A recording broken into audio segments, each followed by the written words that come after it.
My sister accidentally added me to the real family group chat where they had been roasting me for 8 years.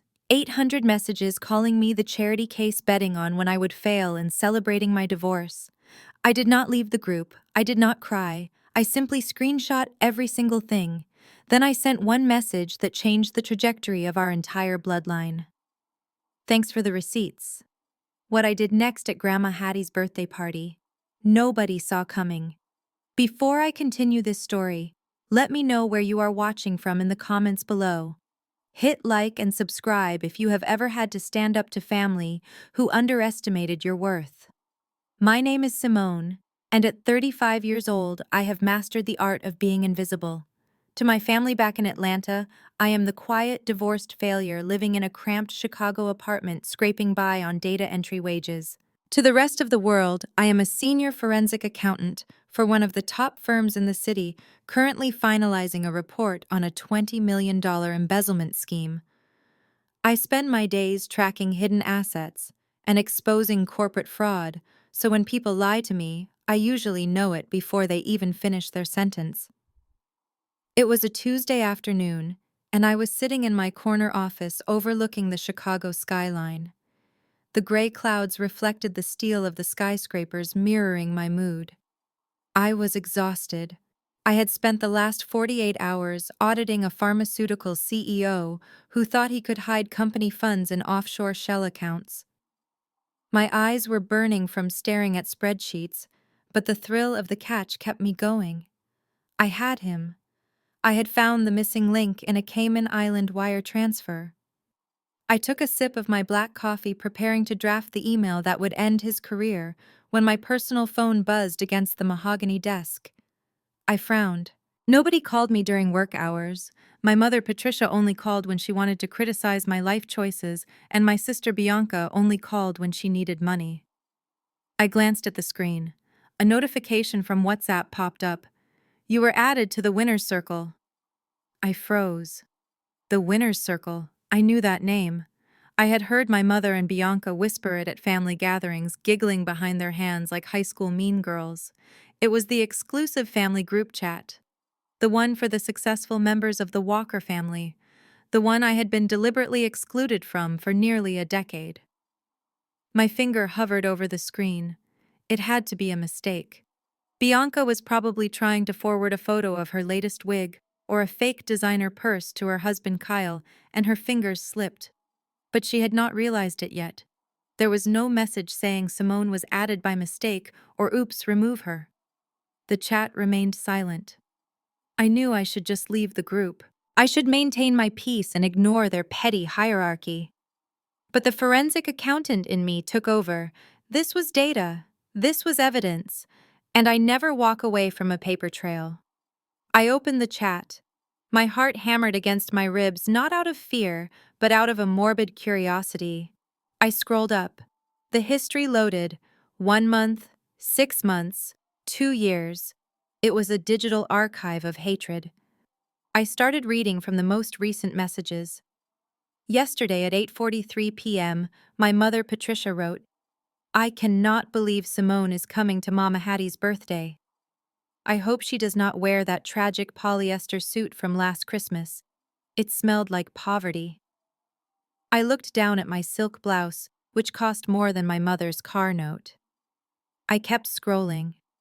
2 days ago, my brother-in-law Kyle sent a message.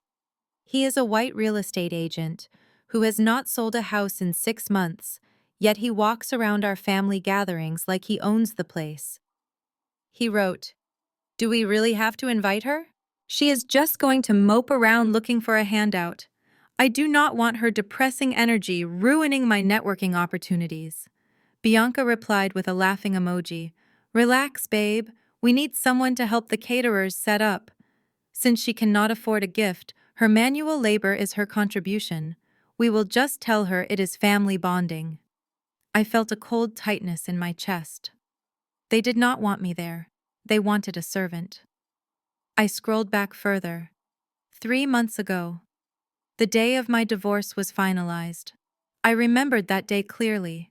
I was heartbroken, sitting alone in my apartment, wondering where I went wrong. I had called my mother for comfort. She had told me she was busy at a spa appointment and hung up after 2 minutes. Here in the chat, the reality was different. Bianca had posted a picture of a bottle of champagne. Finally. The loser is officially single. Who had March 15th in the betting pool? Kyle replied. Damn, I had April. I lost $50. My mother wrote. At least now we do not have to pretend to like him. I always knew she could not keep a man. She does not have the Walker charm. She takes after her father's side too much. Too sensitive. Too weak. I griped my phone so hard my knuckles turned white. They had bet on the end of my marriage. They had celebrated my pain while I was drowning in it. I went back to Christmas. I had saved up for months to buy my mother a Telfar bag. It was the medium shopper in oxblood leather, a brand that symbolizes Black excellence and luxury within our community. I thought she would appreciate the cultural significance. In the chat, my mother posted a photo of the bag sitting on the floor next to the trash can. Look at this cheap thing. She probably got it at a discount store. Who wears this? I wanted a Louis Vuitton. This looks like a shopping bag. I am going to give it to the housekeeper, Bianca replied. OMG, Mom, that is hilarious. She really thinks she did something. That is what happens when you are the charity case of the family. You have no taste because you have no budget. The charity case.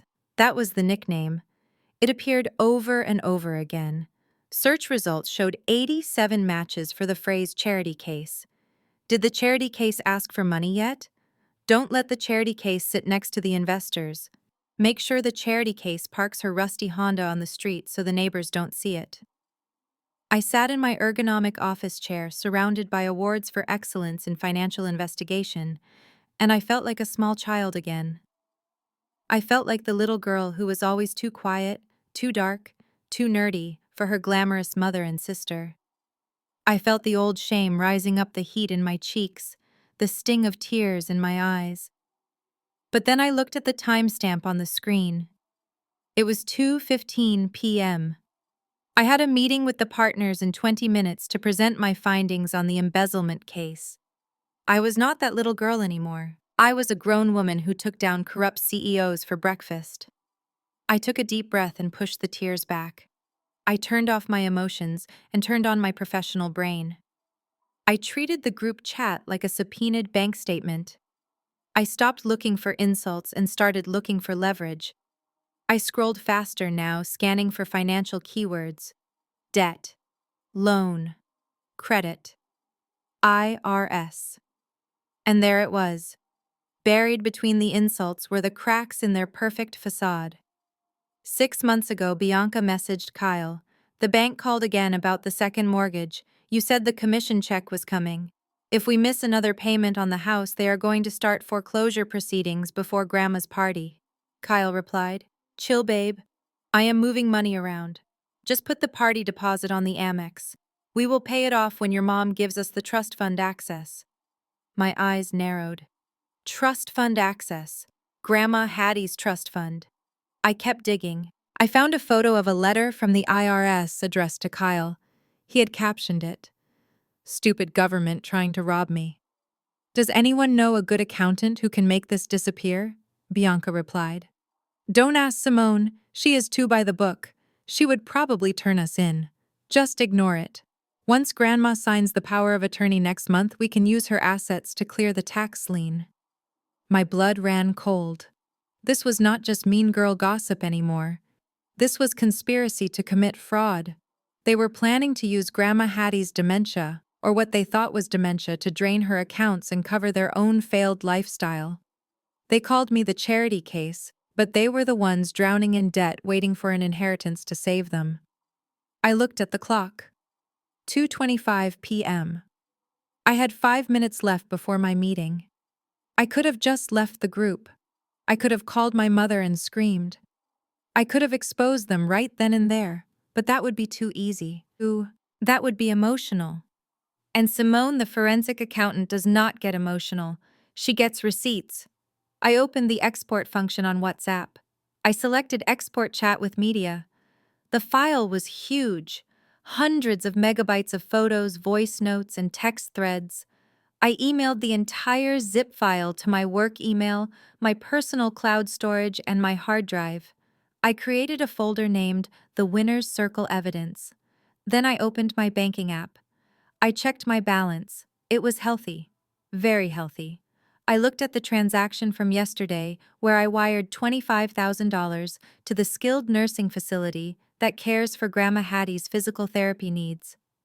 A bill I had been paying secretly for 5 years because Bianca and my mother claimed they could not afford the best care. I smiled. It was a cold, sharp smile. I went back to the group chat. It had been silent for 2 hours since Bianca added me. They still did not know. They were probably busy planning their outfits for the party, outfits bought on credit cards that were maxed out. I typed a message. I kept it short. I wanted them to know that I saw everything. Thank you for the warm welcome to the winner's circle. I have just finished reading the last 2 years of messages.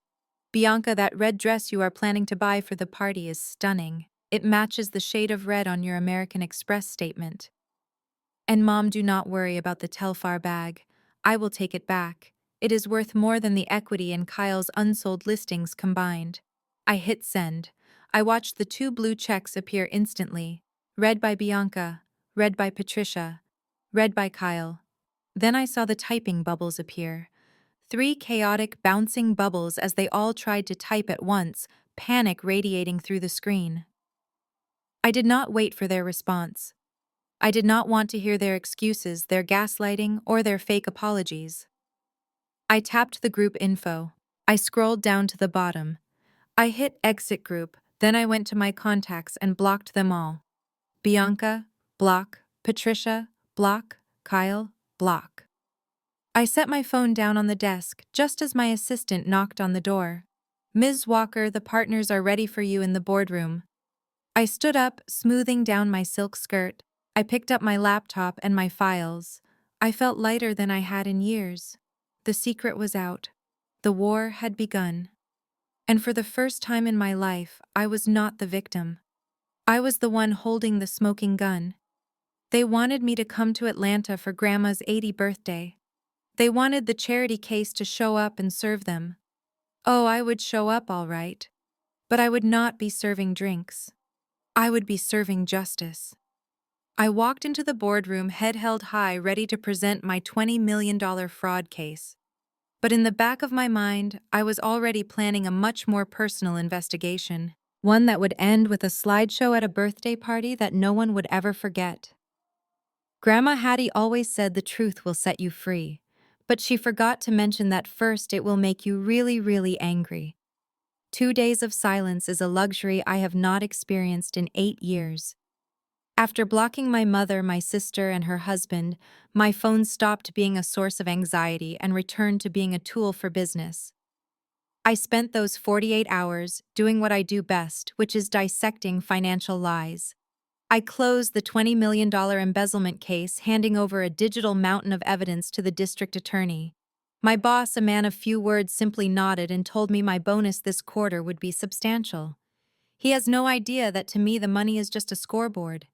It is proof that I exist, that I matter, and that I am competent, things my family has spent a lifetime trying to disprove. I was sitting in my office on Thursday afternoon organizing my files and feeling a strange sense of calm. The sun was streaming through the floor-to-ceiling windows, illuminating the dust motes dancing in the air. I allowed myself a moment to breathe, to actually enjoy the silence. But the universe, or rather my mother Patricia, hates a vacuum. My desk phone rang. Not my cell phone, which was still a fortress of blocked numbers, but my direct office line. A number only a handful of people have. I frowned, checking the caller ID. It was listed as unknown caller. Instinctively, I knew. My stomach did a slow, heavy turn, the kind you feel when an elevator drops too fast. I picked up the receiver, my professional voice automatic and crisp. Simone Walker speaking. There was no greeting, no hello, just a sharp intake of breath and a voice that sounded like tearing silk. You are a very difficult person to reach, Simone. Do you know how embarrassing it is to have to Google my own daughter's office number because she is throwing a tantrum and blocking her family? My mother's voice has a specific frequency. It is high-polished and laced with a permanent tone of disappointment. It instantly transported me back to being 10 years old, standing in the kitchen while she critiqued my posture. "Hello, Mother," I said, keeping my eyes fixed on the Chicago skyline. "I am at work. Is there an emergency?" "The only emergency is your selfishness," she snapped. "We have been trying to reach you for 2 days. Bianca has been crying nonstop. She is in a fragile state, Simone. The stress of planning your grandmother's 80th birthday party is overwhelming her, and then you pull this stunt, leaving the family group chat, sending that nasty message. It was cruel. I almost laughed. The absurdity of it clawed at my throat. They had spent 2 years mocking me, betting on my divorce, calling me a charity case, and I was the cruel one for reading it. "I did not realize that reading your own words back to you would be considered cruel," I said calmly. "I thought you would appreciate the accuracy." "Oh, stop being so dramatic," she scoffed. "It is just a chat room. People blow off steam. We were joking. You have always been too sensitive, just like your father. You take everything so personally. Bianca loves you. We all love you. We just worry about you." "Worry about me," I repeated. "Is that why Kyle bet $50 on my divorce? Because he was worried Kyle has a strange sense of humor?" She dismissed it instantly. "He is a man. They make bad jokes. But that is not why I'm calling. I am not going to argue with you while there is work to be done. We need you to come home." I leaned back in my chair, twirling a pen between my fingers. "I am not coming, Mother. I think it is best if I stay in Chicago. I do not want to ruin Bianca's mood with my cheap clothes and my depressing energy." There was a pause on the other end, a calculated silence. Then her voice dropped, becoming softer, more dangerous. "This is not about you, Simone. This is about Grandma Hattie. She is turning 80. Do you know what the doctors said? Her heart is weak. This could be her last big celebration." "Are you really going to be the reason she is heartbroken on her birthday? Are you going to be the one empty chair at the table because you cannot take a joke, the guilt trip, the weapon of choice for Patricia Walker?" She knew Grandma Hattie was my weak spot. She knew I would walk through fire for that woman. "Fine," I said, my voice tight. "I will come for the party. I will fly in Saturday morning and leave Sunday." "No, that will not work," she said quickly. "We need you there tomorrow." "Friday morning. Tomorrow I have a job. Mother, I cannot just leave. Oh, please." She let out a short, derisive laugh. "A job, Simone, you do data entry. I am sure if you ask your supervisor nicely, they will let you take a shift off. Tell them it is a family emergency. We need you here early because Bianca had to let the event coordinator go." Why I asked, though, I already suspected the answer. Creative differences, she lied smoothly. The woman did not understand Bianca's vision. "So we need you to step in. You are good at small tasks, organizing tables, folding napkins, checking guests in. You know logistics. Since you cannot afford to buy Grandma a proper gift, consider this your contribution.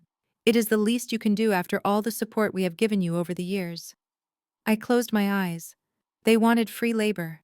They wanted me to come home, endure their insults, and work as a servant at a party where I should be a guest of honor.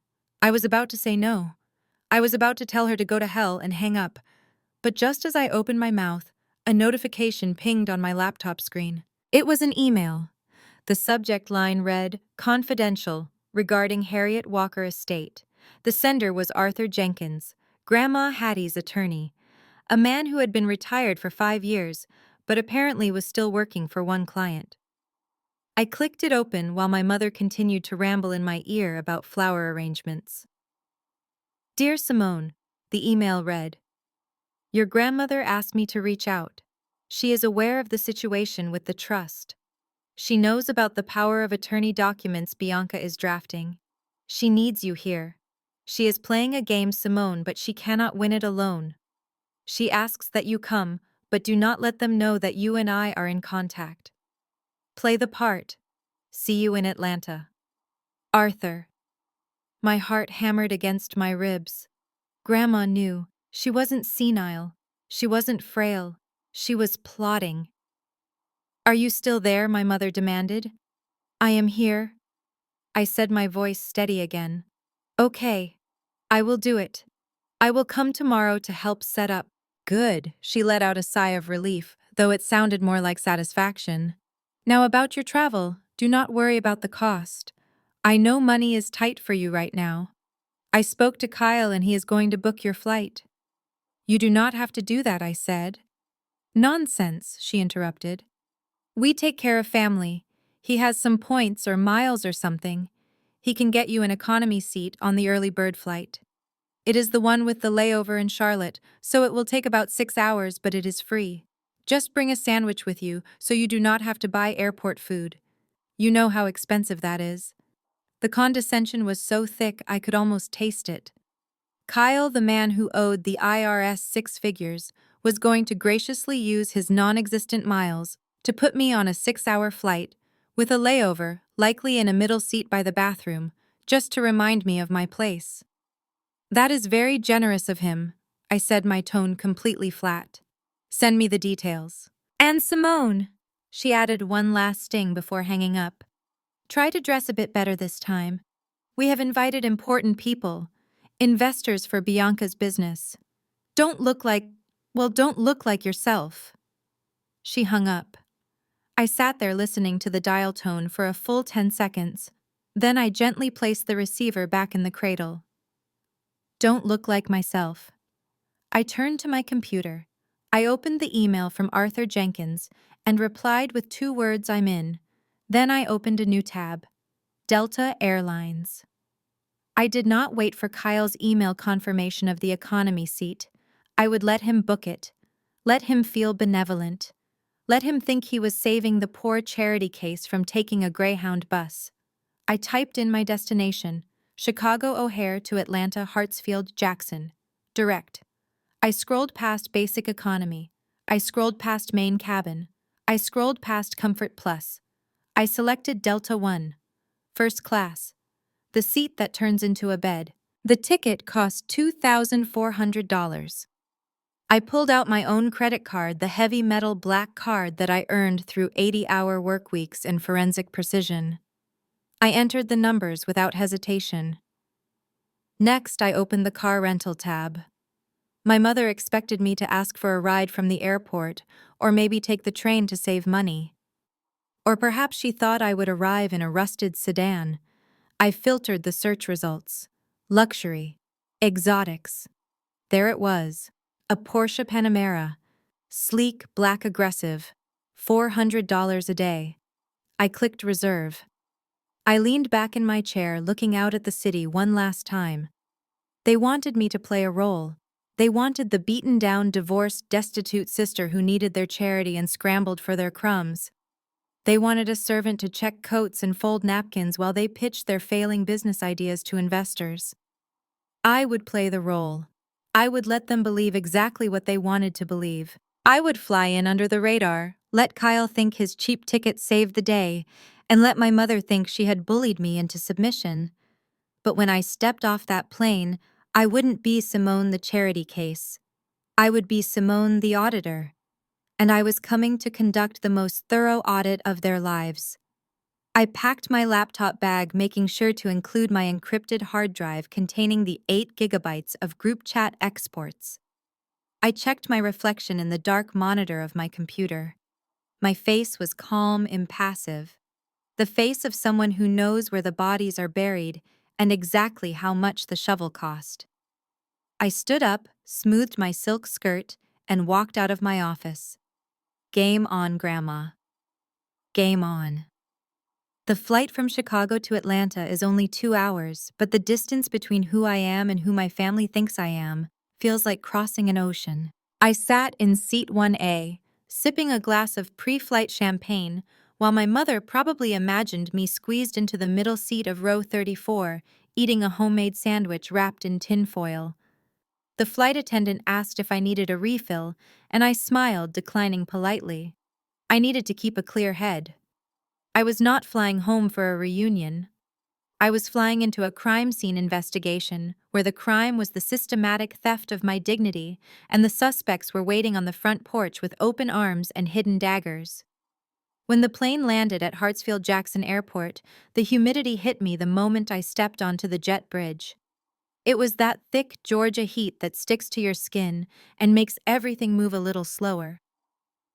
I walked past the baggage claim, where my brother-in-law Kyle had likely assumed I would be waiting for a shuttle bus.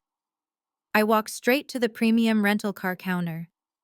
The agent looked at my reservation, and then up at me with a nod of respect. "Mrs. Walker, we have the Porsche Panamera ready for you in Bay 4. Black on black, just as you requested." I took the keys. The weight of the fob in my hand felt grounding. This car was not just a mode of transportation. It was armor. It was a $400 a day shield against the pity I knew was waiting for me. I slid into the driver's seat and the smell of expensive leather filled my lungs. I connected my phone, let the smooth jazz playlist sync up, and pulled out of the garage. The drive to Buckhead is a journey through the layers of black wealth in Atlanta. You pass the new money, the old money, and the money that pretends to be old. My grandmother's estate sits in the heart of the district, a sprawling property with manicured lawns and towering oak trees that have stood witness to generations of family secrets. As I turned onto the long, winding driveway, my heart rate spiked. It is a Pavlovian response. My body remembers the anxiety of this place, even when my mind tells me I am safe. I saw the house looming ahead. It is a beautiful structure, white columns and red brick, but to me, it always looked like a mouth waiting to swallow me whole. I checked my reflection in the rearview mirror one last time. My sunglasses were oversized designer frames that covered half my face. My lipstick was a shade of deep crimson called Vendetta. I was ready. I pulled the Porsche up to the front entrance, the tires crunching satisfyingly on the gravel. I could see movement behind the sheer curtains of the living room window. They were watching. They were always watching. Before I could even put the car in park, the front door swung open. It was not my mother. It was not Bianca. It was Kyle. He stepped out onto the porch wearing a polo shirt that was tucked in a little too tight and loafers with no socks. He shielded his eyes from the sun, looking at the car with a mixture of confusion and greed. He did not look at me. He looked at the hood of the Porsche. He looked at the rims. He looked at the logo. Only then did he look at the driver. I rolled down the window. The air conditioning rushed out to meet the humid afternoon air. Kyle stood there, his hands on his hips, a smirk already forming on his lips. He looked me up and down, analyzing my appearance, searching for the flaw, searching for the crack in the facade.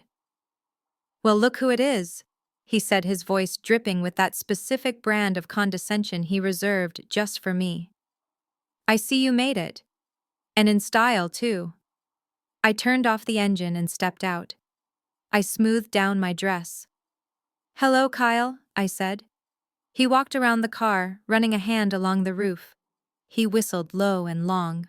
"Wow, Simone. This is a serious machine. Did your new boyfriend let you take it for a spin for the weekend?" "That was nice of him. Though I hope he has good insurance. These German cars are not cheap to fix if you scratch them."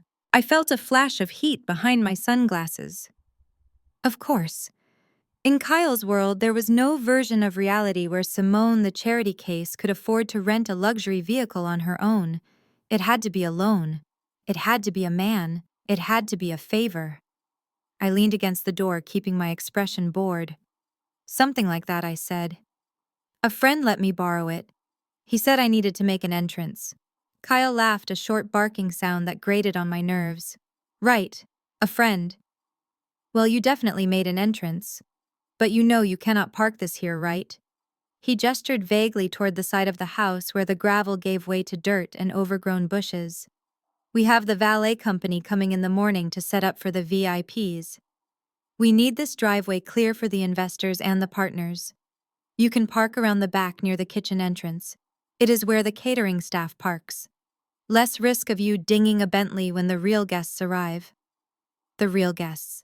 The phrase hung in the air, heavy and toxic. It transported me back instantly. It was not the first time Kyle had tried to put me in my place. My mind flashed back 10 years. I was 25, barely out of grad school, and broke. Kyle had just started dating Bianca. He was the golden boy, then the real estate prodigy who was going to take the Walker family to the next level. We were at a restaurant, a steakhouse in downtown Atlanta that I could not afford. I had ordered the chicken because it was the cheapest thing on the menu. Kyle had looked at my order and then looked at me across the table. "Simone," he had said loudly enough for the waiter to hear. "You never order chicken at a steakhouse. It shows a lack of sophistication. It tells the kitchen you do not know how to eat. Order the filet. I will cover it. Consider it a lesson in how to live." I remembered the shame burning my cheeks. I remembered shrinking into my seat, mumbling a thank you while Bianca squeezed his arm and giggled, calling him generous. I remembered him lecturing me later that night about tipping. "You tip 20% to show status, Simone. Even if the service is bad," he had said, swirling his brandy. "Wealth is a language. And you are mumbling. You need to learn to speak up if you want to fit in with this family." 10 years later, and he was still trying to teach me the language. He was still trying to correct my grammar. But he did not know that I had gone on to write the dictionary. I looked at him standing there in his tight polo shirt, sweating slightly in the heat. I looked at the fear behind his eyes that he tried to mask with arrogance.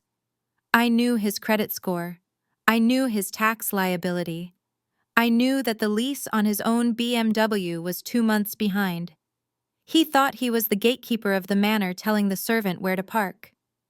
I reached into my purse and pulled out the key fob. The Porsche crest caught the sunlight. Kyle was still talking, pointing toward the muddy patch of grass behind the kitchen. "Yeah, just reverse it carefully. The mud might be deep back there, but this thing has all-wheel drive, right? Just do not get the tires too dirty. We want everything looking perfect for tomorrow." I did not move toward the driver's seat. Instead, I took 2 steps toward him. Kyle paused, his finger still pointing toward the back of the house. "What are you doing?" he asked. I held up the keys. Then, with a flick of my wrist, I tossed them through the air. Kyle's reflexes kicked in automatically. He fumbled for a second, his hands clutching at the air before he caught the fob against his chest. He looked down at the keys in his hand and then up at me, his face twisting in confusion. "What is this?" he asked. I adjusted my sunglasses, pushing them up the bridge of my nose. I pulled my carry-on bag from the back seat and slung it over my shoulder. I walked past him, heading straight for the front door. "I am tired from the flight, Kyle," I said, my voice cool and even. "And I am wearing heels. I am not walking through the mud." I stopped at the top step and looked down at him. He looked small from this angle. "Park it for me, would you? And Kyle, be careful." I paused, letting the silence stretch out until he was forced to look me in the eye. "The insurance on that car costs more than your salary last year. Do not scratch it." I did not wait for his reaction. I did not wait to see the color drain from his face or the anger flare in his eyes. I turned around and pushed open the heavy oak doors of my grandmother's house, leaving him standing in the driveway holding the keys to a life he could only pretend to afford. I stepped into the cool, air-conditioned foyer. The smell of lemon polish and old wood greeted me. I was home. The enemy was at the gate, but I had just walked right through the front door. 1 down, 3 to go. The foyer of my grandmother's house was cool and silent, a stark contrast to the humid heat outside, where I had left Kyle standing in the driveway holding the keys to a car he could not afford to insure. But as I moved deeper into the house toward the kitchen, the silence was broken by a voice I knew better than my own. It was a voice that pitched itself an octave higher than natural, a voice that dripped with a manufactured sweetness that made my teeth ache. It was the voice of my sister Bianca performing for an audience of invisible strangers. I walked through the formal dining room where the long mahogany table was already set with grandmother's finest china. I ran a finger along the edge of a chair. Dust. They had set the table, but they had not cleaned the room. Typical. Appearance over substance. I pushed open the swinging door to the kitchen, and the scene before me was a masterclass in modern deception. The kitchen was massive. A chef's dream with white marble countertops, a 6-burner wolf range, and a sub-zero fridge that cost more than my first car. But right now it looked less like a kitchen and more like a television studio. A massive ring light was set up on a tripod, its harsh white halo illuminating the center island. Behind it stood Bianca. She was wearing a white silk robe that was tied loosely at the waist, revealing just enough skin to keep the engagement algorithm happy. Her makeup was flawless, a full contour that sculpted her face into something sharper than reality. She was holding a glass of champagne in one hand and talking to her phone, which was propped up in the center of the ring light. Hey guys, welcome back to the channel. I am so excited to take you behind the scenes. We are here at the family estate in Buckhead, just doing the final prep for my grandmother's 80th birthday gala. It is going to be insane, you guys. We have spared no expense. Look at these flowers. She gestured grandly toward a vase of hydrangeas that I recognized from the local supermarket. They still had the plastic wrap around the stems hidden inside the vase. We have flown in a private chef from Paris, she lied effortlessly, taking a sip of the champagne. And the guest list is exclusive. We are talking old money Atlanta. It is so stressful being the one in charge of the family legacy, but someone has to do it. You know what they say, heavy is the head that wears the crown. I leaned against the doorframe, crossing my arms. I watched her spin this web of fantasy. A private chef from Paris. I knew for a fact they had hired a local catering company that specialized in budget weddings because I had seen the invoice in the trash can outside. Bianca kept talking, answering comments from her live stream. Oh, thank you, user Hot Girl Summer. Yes, the robe is vintage silk. No, I cannot link it. It is one of a kind, just like everything we do here. She laughed, a tinkling fake sound that echoed in the high ceilings. I stepped fully into the room. My heels clicked against the travertine floor, a sharp staccato rhythm that cut through her monologue. Bianca's eyes flicked up. She saw me. For a split second, her smile faltered, a crack in the porcelain mask. But she recovered instantly, playing it off for the camera. Oh, look who just arrived. It is my little sister Simone. She finally made it in from Chicago. She is here to help the staff with the cleanup. Say hi, Simone. She waved the phone in my direction, trying to use me as a prop in her reality show. I did not smile. I did not wave. I just stared at her, with the dead-level gaze of a woman who spends her days interrogating fraudsters. Bianca laughed nervously. Oh, she is camera shy. You know how some people are just not built for the spotlight. Anyway, guys, I have to go manage the staff. I will be back later with the unboxing of the party favors. Stay tuned. Kisses. She tapped the screen, ending the broadcast. The moment the screen went black, the transformation was instantaneous and terrifying. The smile vanished. Her shoulders slumped. The light in her eyes went out, replaced by a dull, frantic irritation. She set the champagne glass down on the counter with a heavy thud. It was empty, I realized. She had been pretending to drink. You are late, she snapped, her voice dropping to its natural grating register. Mom said you would be here by noon. It is 2 o'clock. I had to pick up my rental car, I said, walking toward the island. And I see you started the party without me, or at least the fictional version of it. Don't start with me, Simone, she hissed, pulling the ring light down. I am building a brand. Something you would not understand in your little cubicle life. Perception is reality. If people think we are successful, then we are successful. That is how the world works. That is how fraud works, Bianca. I corrected her mentally, but I kept my mouth shut. I walked around the island, and that is when I saw it. In her haste to set up her filming station, Bianca had shoved a pile of mail to the side of the counter. It was a messy stack of envelopes hidden behind a fruit bowl out of the camera's view. To anyone else, it was just junk mail. But to me, it was a crime scene. My eyes scanned the pile automatically. My brain is wired to spot irregularities, to notice the things people try to hide. The first thing I saw was the red font. It is a specific shade of urgent red used by collections departments. The envelope was torn open, revealing the header. American Express Platinum. I did not need to pick it up to read the numbers. The bold text jumped out at me. Past due amount $45,342.18. My eyes moved to the next document. It was a letter from a mortgage servicer. Notice of default. This one was addressed to Bianca and Kyle's personal residence in Sandy Springs. Foreclosure proceedings to begin within 30 days. I felt a surge of adrenaline. It was the same feeling I got when I found the missing wire transfer in the pharmaceutical case. The smoking gun.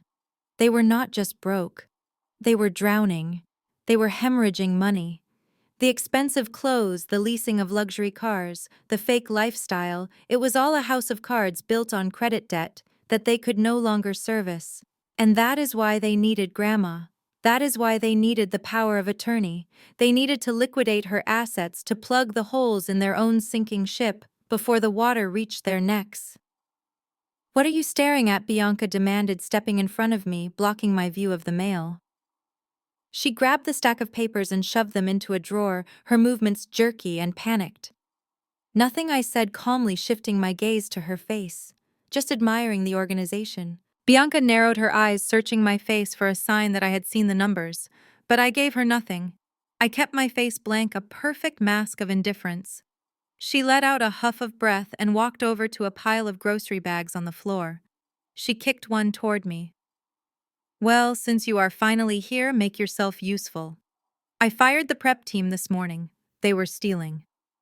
I caught one of them eyeing the silverware. She reached into a drawer and pulled out an apron. She threw it at me. It sailed through the air and hit me in the chest, sliding down to the floor. "Put that on," she ordered. "We need 20 fruit platters for the cocktail hour tomorrow. The fruit is in the bags. Wash it, cut it, and arrange it. And make it look expensive, Simone. Do not give me those chunky cafeteria slices. I want elegant wedges." I looked down at the apron on the floor. It was a cheap polyester thing stained with something that looked like chocolate. "You want me to cater your party?" I asked, my voice low. "It is Grandma's party," she corrected me, putting her hands on her hips. "And yes, I do, because I cannot trust strangers in this house. People are greedy, Simone. They see what we have and they want to take it. At least with you, I know you won't steal anything." She laughed, a cruel, short sound. "Because honestly, what would you do with it? You would probably sell the silver to buy more of those tragic, sensible shoes. You have nothing to lose, so you are safe. Now get to work. Kyle and I have to go meet with the investors for dinner, so have this done before we get back." She turned her back to me, picking up her phone to check her engagement numbers. She dismissed me completely. To her, I was just a fixture in the kitchen, an appliance that could hold a knife. I bent down and picked up the apron. I folded it neatly and placed it on the counter. I did not put it on. I walked over to the knife block. I pulled out a chef's knife. The steel blade glinted under the harsh kitchen lights. It was sharp, well maintained. I opened the bag of apples. I took one out, placing it on the marble cutting board. Bianca was humming to herself, typing away on her screen. I sliced the apple. The sound was loud in the quiet kitchen. A crisp, clean crunch. Slice, slice, slice. I worked with rhythm. I worked with precision. "You know, Bianca," I said, my voice conversational, casual. "I was reading an article the other day about credit utilization." Bianca did not look up. "Boring," she muttered. "It was saying that once your debt-to-income ratio hits a certain percentage, it triggers an automatic review by the creditors." I continued slicing another apple. "Especially with premium cards like American Express. They do not just send letters, they start calling family members." Bianca's typing stopped. Her back went rigid. "What are you talking about?" she asked, her voice tight. I picked up a slice of apple, examining it for imperfections. "I am talking about risk assessment," I said. "Did you know that if you are over $40,000 past due, they categorize you as a flight risk? They start looking for secondary assets, like, say, the home of an elderly relative." Bianca spun around. Her face was pale beneath the contouring. "You looked through my mail," she accused, taking a step toward me. "I did not have to look through it, Bianca," I said, looking her dead in the eye. "It was right there. $45,342. That is a very specific number, and that is just one card. I set the knife down. You are not firing staff because they are stealing. You are firing them because you cannot pay them. You are making me cut fruit because I am the only free labor you can find. Bianca's mouth opened and closed like a fish out of water. The arrogance was gone, replaced by sheer terror. You do not know what you are talking about, she stammered. It is a business expense. We are leveraged. It is how wealth works. I laughed. It was the first time I had laughed since I arrived. No, Bianca. Wealth is having money. Leverage is using money. What you have is a hole. A very deep hole. I walked around the island, closing the distance between us.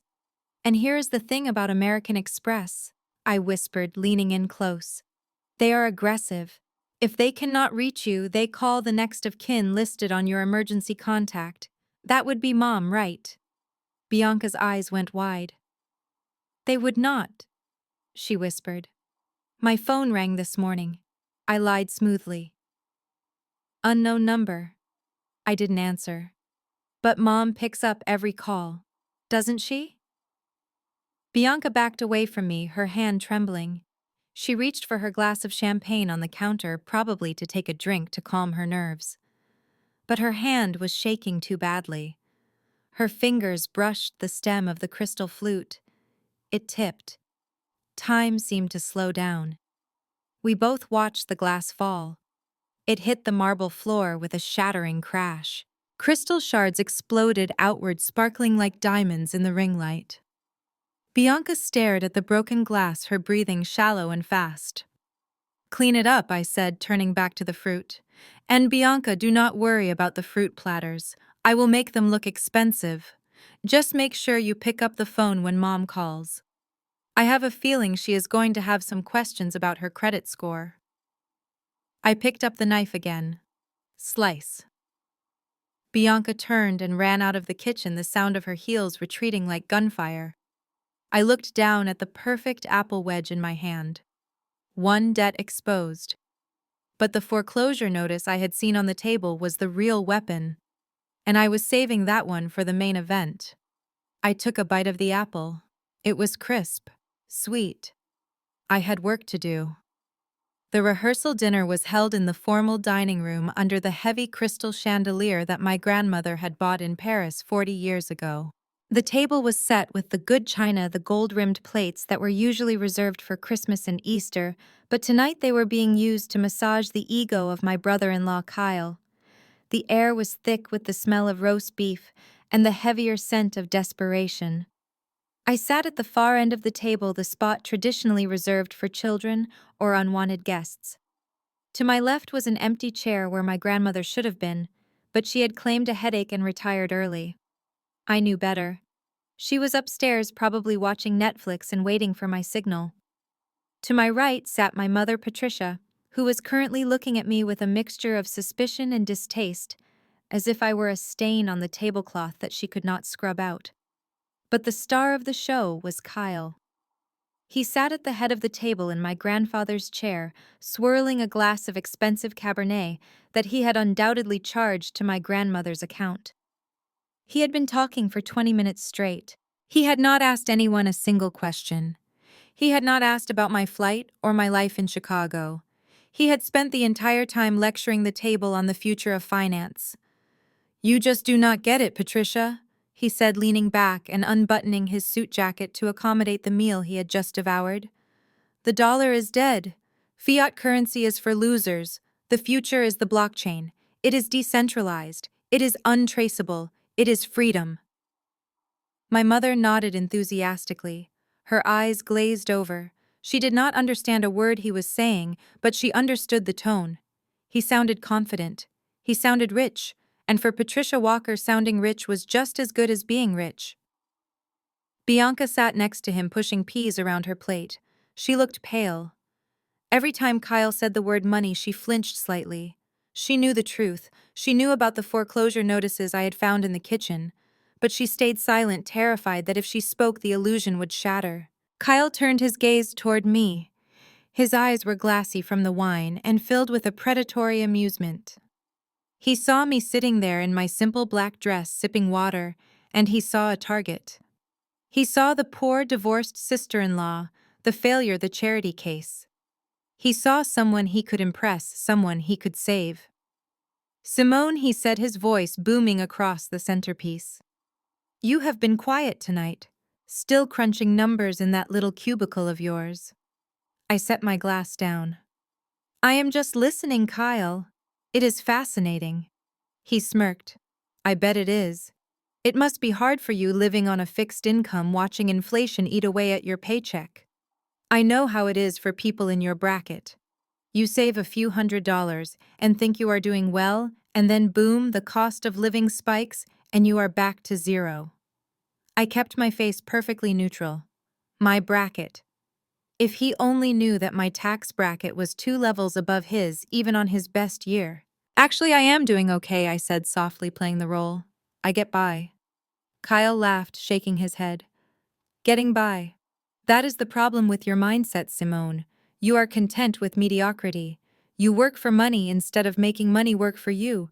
You are trading time for dollars. That is a loser's game."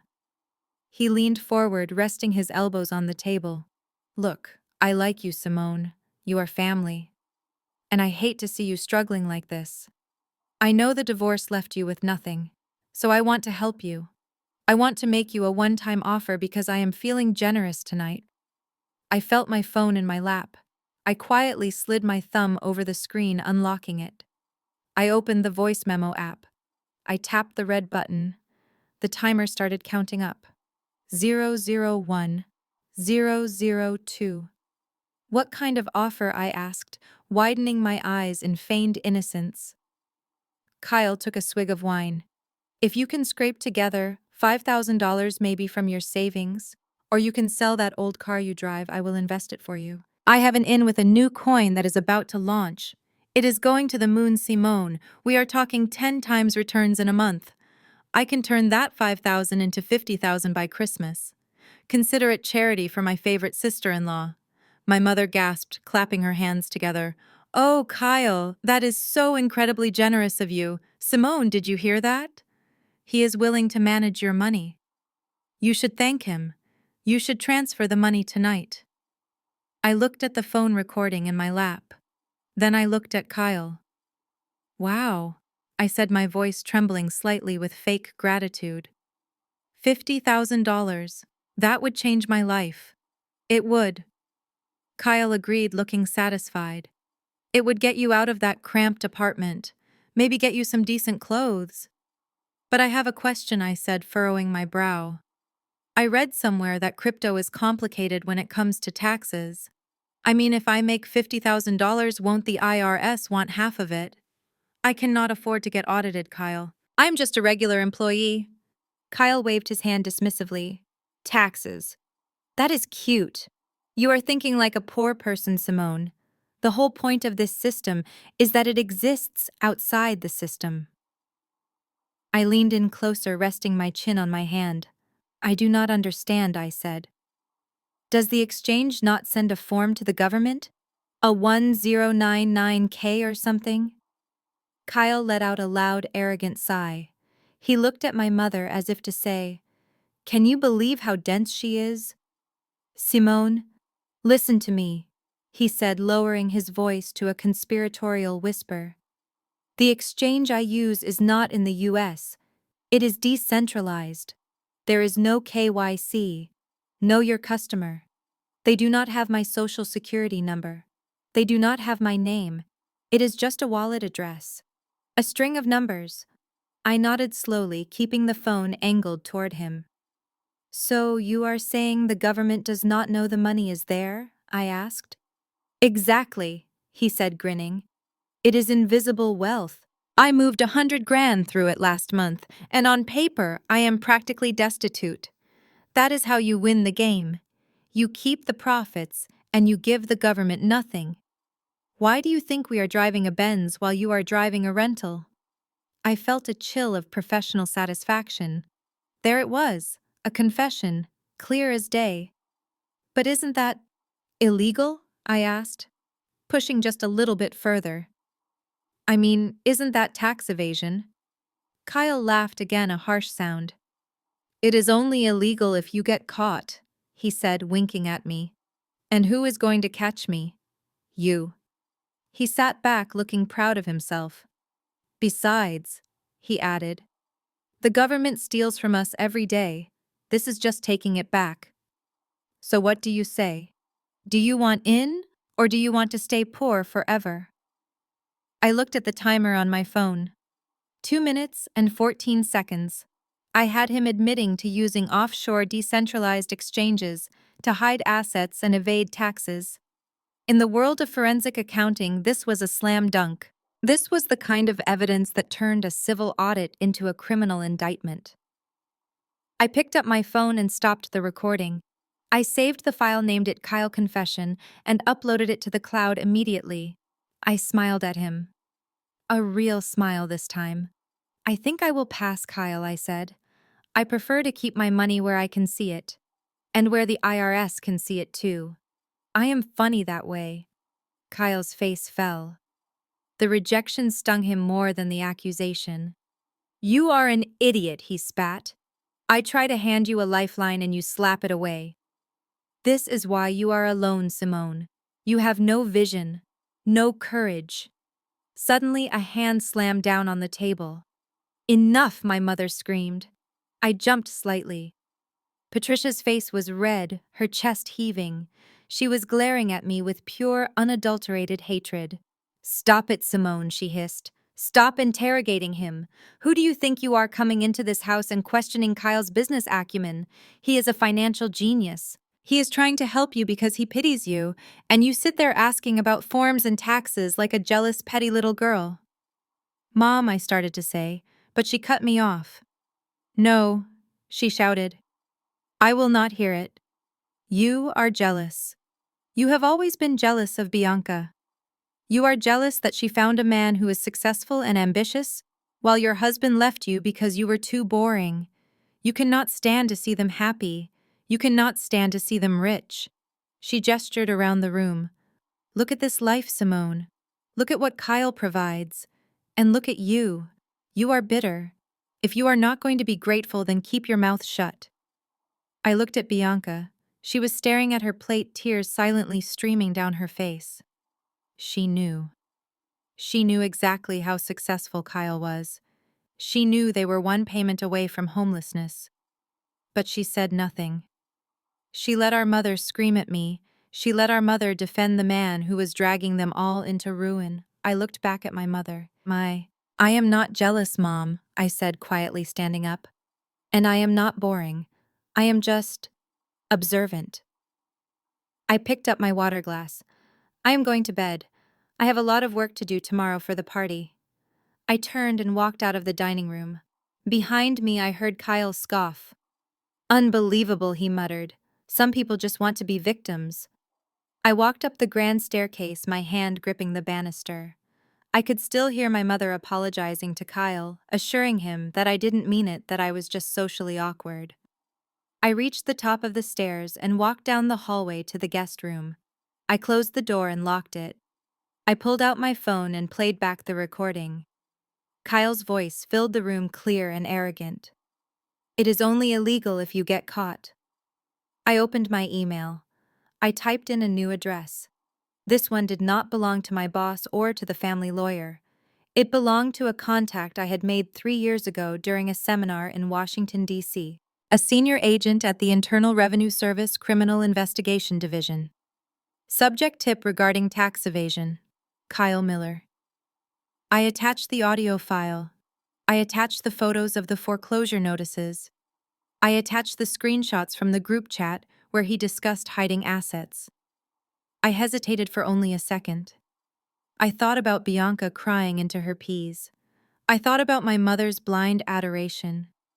Then I thought about the word charity case. I thought about the bet on my divorce. I thought about the years of being made to feel small. I hit send. I sat on the edge of the bed and waited. The party was tomorrow night. The IRS moves slow usually. But when you hand them a confession on a silver platter, they can move surprisingly fast. Sleep well, Kyle, I whispered to the empty room, because tomorrow the market is going to crash. The house was finally silent. After the shouting match at dinner and the slamming of doors, the Walker estate had settled into an uneasy truce. The grandfather clock in the hallway chimed midnight, its deep resonance vibrating through the floorboards. I sat in the guest room listening to the house breathe. I knew the layout of this place better than I knew my own apartment in Chicago. I knew which floorboards creaked on the landing. I knew which door hinges needed oil. And I knew that my mother and sister were heavy sleepers, especially after consuming 2 bottles of Chardonnay to drown out the reality of their financial ruin. I waited 10 more minutes, just to be safe. Then I grabbed the thick black binder from my laptop bag. This was the result of 3 hours of compiling, printing, and organizing evidence. It was heavy, dense with bank statements, credit reports, and IRS filings. It was the physical manifestation of their betrayal. I opened my door, inching it quiet. The hallway was dark, illuminated only by the moonlight filtering through the palladium window at the top of the stairs. I moved like a ghost. I was not the clumsy little girl they remembered. I was a predator moving through the dark. I walked past my mother's room, hearing the faint sound of her snoring. I walked past the master suite where Bianca and Kyle were staying, hearing nothing but a heavy, oppressive silence. I reached the end of the hall, the door to the master suite of the East Wing, Grandma Hattie's room. My hand hovered over the brass knob. My heart gave a squeeze of anxiety. The last time I had seen her, she had been sitting in a wheelchair, looking frail and confused, staring out the window, while Bianca talked over her head like she wasn't there. The family narrative was that her mind was going, that the dementia was setting in, aggressive and fast, that she had good days and bad days, but mostly bad days. I turned the knob slowly and pushed the door open. The room was dimly lit by a lamp on the bedside table. The air smelled of lavender and old paper smells that I associated with comfort and safety. But there was another smell underneath it, something sharp and oaky. I stepped inside and closed the door softly behind me. "Grandma," I whispered. The figure in the wingback chair by the window did not jump. She did not look confused. She turned slowly, the leather of the chair creaking. Grandma Hattie was sitting with her legs crossed at the ankles. She was wearing her silk sleeping bonnet and a velvet robe. In one hand, she held a crystal tumbler filled with amber liquid. In the other hand, she held an iPad Pro. She looked at me over the rim of her reading glasses. Her eyes were not cloudy. They were sharp, clear, and dancing with a mischievous light. She took a slow sip of the drink, savoring it. Then she set the glass down on the side table next to the bottle of Hennessy Parodies. Finally, she said, her voice strong and steady, devoid of the tremulous shake she used in front of the others. "You certainly took your time, child. I thought I was going to have to pretend to be deaf for another 10 years before you came home." I let out a breath I didn't know I was holding. A smile broke across my face, genuine and wide. "Grandma," I said, walking toward her. You are okay," she snorted, tapping the screen of her iPad. "I am better than okay, Simone. I am up 12% on my tech stocks this quarter, although I am worried about the bond market." She gestured to the ottoman in front of her chair. "Sit down and pour yourself a drink. You look like you need it after dealing with that circus downstairs." I poured a small amount of cognac into a second glass and sat down at her feet, just like I used to when I was a child. "So it is an act," I said, looking up at her. "The dementia, the wheelchair, the silence. It is a survival strategy," she corrected me. "When your husband died, God rest his soul, I realized something. People stop listening to old women. They start talking about us instead of to us. And then when the money is involved, they start circling like vultures." She leaned forward, her face hardening. "I wanted to see who they really were, Simone. Not who they pretended to be when they wanted a check. I wanted to know what they said when they thought I couldn't hear. And let me tell you, Listening to your mother and sister for the last 2 years has been an education in disappointment. I nodded, looking down at the amber liquid in my glass. They think you are gone, I said. Bianca, she is planning something. I know, Hattie said, waving her hand dismissively. The power of attorney. She thinks she is subtle. She has been leaving brochures for assisted living facilities on my nightstand for months. The Meadows. Sunset Hills. Places where they warehouse old people so they can sell the house and spend the equity. She took another sip of her drink. Tomorrow is the big day, isn't it? The lawyer is coming, not my Arthur, but some strip mall ambulance chaser Bianca hired. They are going to declare me mentally incompetent right before the cake is cut. I gripped the glass tighter. They are desperate, Grandma. It is not just greed. It is panic. I reached for the black binder I had placed on the floor.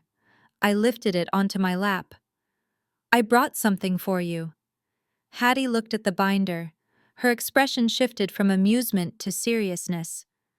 What is this? She asked. It is the truth, I said, passing it to her. She opened the cover.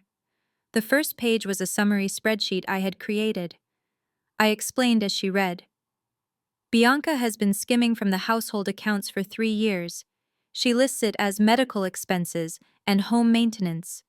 But if you look at the vendors, they are shell companies. B&K Consulting, Lux Living LLC. They all trace back to bank accounts owned by Kyle. Hattie turned the page, her finger tracing the rows of numbers. And here I pointed to a highlighted section. The nursing care. They told you the insurance wasn't covering the physical therapy anymore, right? That is why they fired Mrs. Higgins and hired that cheap agency. Hattie nodded slowly. They said premiums went up. They said the estate was cash poor. They lied. I said, my voice trembling with anger. The insurance covers 100%. The money they withdrew for private care went straight to pay off Kyle's gambling debts in Las Vegas. And the $25,000 I sent, the money for the extra treatments, I never saw a dime of it. Hattie finished the sentence for me. She closed the binder. She did not slam it. She closed it with a gentle finality. She placed her hand on the cover. Her hand was shaking slightly now, but not from age. From rage. My own flesh and blood, she whispered. I knew they were selfish. I knew they were entitled. But I did not think they were criminals. I did not think they would steal the medicine out of my cabinet. She looked out the window into the dark night. Your grandfather built this house with his bare hands. He worked 2 jobs. We saved every penny. We wanted to build a legacy, a safety net for the family. And they are treating it like a piggy bank they can smash open. She turned back to me. Her eyes were wet, but her jaw was set like stone. Thank you, Simone. Thank you for showing me exactly how deep the rot goes. She reached down beside her chair. There was a leather satchel tucked away in the shadows. She pulled it out. It was old, worn leather smelling of history. You brought me a weapon, she said, handing the satchel to me. So I am giving you one in return. I took the satchel. It was heavy. I opened the clasp. Inside was a thick document bound in blue legal paper. The paper was yellowed at the edges, but the seal was fresh. This is the original will, I asked. No. Hattie said, a small smile returning to her lips. That is the old will. The one that left everything to Patricia with instructions to care for the girls. That will is in the shredder. This, she tapped the leather case, is the living trust. I had Arthur draft it 6 months ago when I caught Bianca trying to sell my diamond earrings. But I didn't sign it. I wasn't sure. I kept hoping I was wrong. I kept hoping that maybe there was a misunderstanding. She looked me dead in the eye. But tonight you proved there is no misunderstanding. They are not confused, Simone. They are predatory. She reached out and took my hand. Her skin was paper thin, but her grip was iron. I want you to be the executor. I want you to be the trustee. Everything. The house, the portfolio, the land in South Carolina. It all goes into the trust, and you hold the keys. My breath hitched. Grandma, this is... This is millions of dollars. They will fight this. They will say you were coerced. They will say I manipulated you. Let them say it, Hattie said fiercely. Let them scream it from the rooftops. Because tomorrow, when I walk out on that stage, I am going to show them exactly how sound my mind is. She leaned back in her chair, looking like a queen on her throne. Here is the plan. Tomorrow morning, I will be the frail old woman they want. I will sit in my wheelchair. I will drool a little if I have to. I will let them parade me around like a show pony. I will let them bring their lawyer. I will let them put the pen in my hand. She grinned a wolfish grin that made me realize exactly where I got my killer instinct from. And just when they think they have won, just when they think the ink is dry, that is when we play the slideshow. She pointed to the iPad. I saw what you did with the group chat messages. Arthur told me. It is brilliant. But we need to add the financial records to the presentation. Can you do that? I smiled. The forensic accountant in me was already visualizing the slides. I can have it ready by morning, I said. I will overlay their text messages with the bank statements. We will show the cause and effect, the insults and the theft side by side. Good, Hattie said. She picked up her glass again. She raised it in the air. The crystal caught the lamplight. To family, she said, her voice thick with irony. May we know them. May we raise them. And occasionally may we audit them. I raised my glass. To the audit. We clinked glasses. The sound was a sharp, clear bell in the quiet room. We sat there for another hour plotting. We went over the timeline. We discussed the security. I told her about the bodyguards I had hired to pose as catering staff, just in case Kyle got violent. Hattie told me about the secret safe in the library, where she kept the jewelry Bianca hadn't found yet. For the first time in my life, I didn't feel like the outcast. I didn't feel like the charity case. I felt like a partner. I felt like a walker, the real kind. The kind that builds and protects, not the kind that destroys and consumes. Go to sleep now, child, Hattie said, finally seeing me yawn. You have a big day tomorrow. You have fruit to cut, remember? I laughed, standing up and kissing her on the forehead. I will make the best fruit platter they have ever seen, I promised. I walked to the door. I paused and looked back.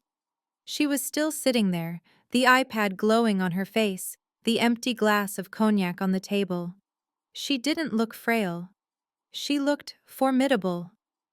Grandma, I said. She looked up. Tomorrow is going to be hard, I said, watching them fall. Hattie shook her head. No, Simone.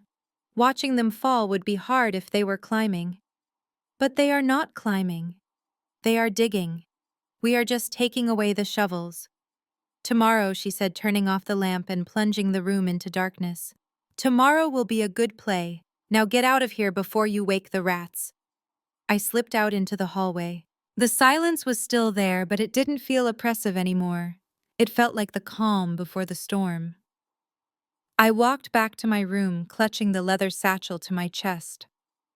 I slept deeper that night than I had in years. I dreamed of balance sheets and justice. And for the first time in a long time, I wasn't afraid of waking up. The morning sun filtered through the silk curtains of the guest room, casting long golden shadows across the floorboards. It was the kind of morning that should have been peaceful. The birds were singing in the oak trees outside, and the smell of blooming magnolias drifted in through the cracked window. But inside the Walker estate, peace was a foreign concept. The air in the house was vibrating with a frantic, manic energy. I could hear footsteps pounding up and down the hallway, shouting voices from the kitchen, and the distant sound of a vacuum cleaner running for the third time in the same spot. I lay in bed for a moment longer, staring at the ceiling. Today was the day.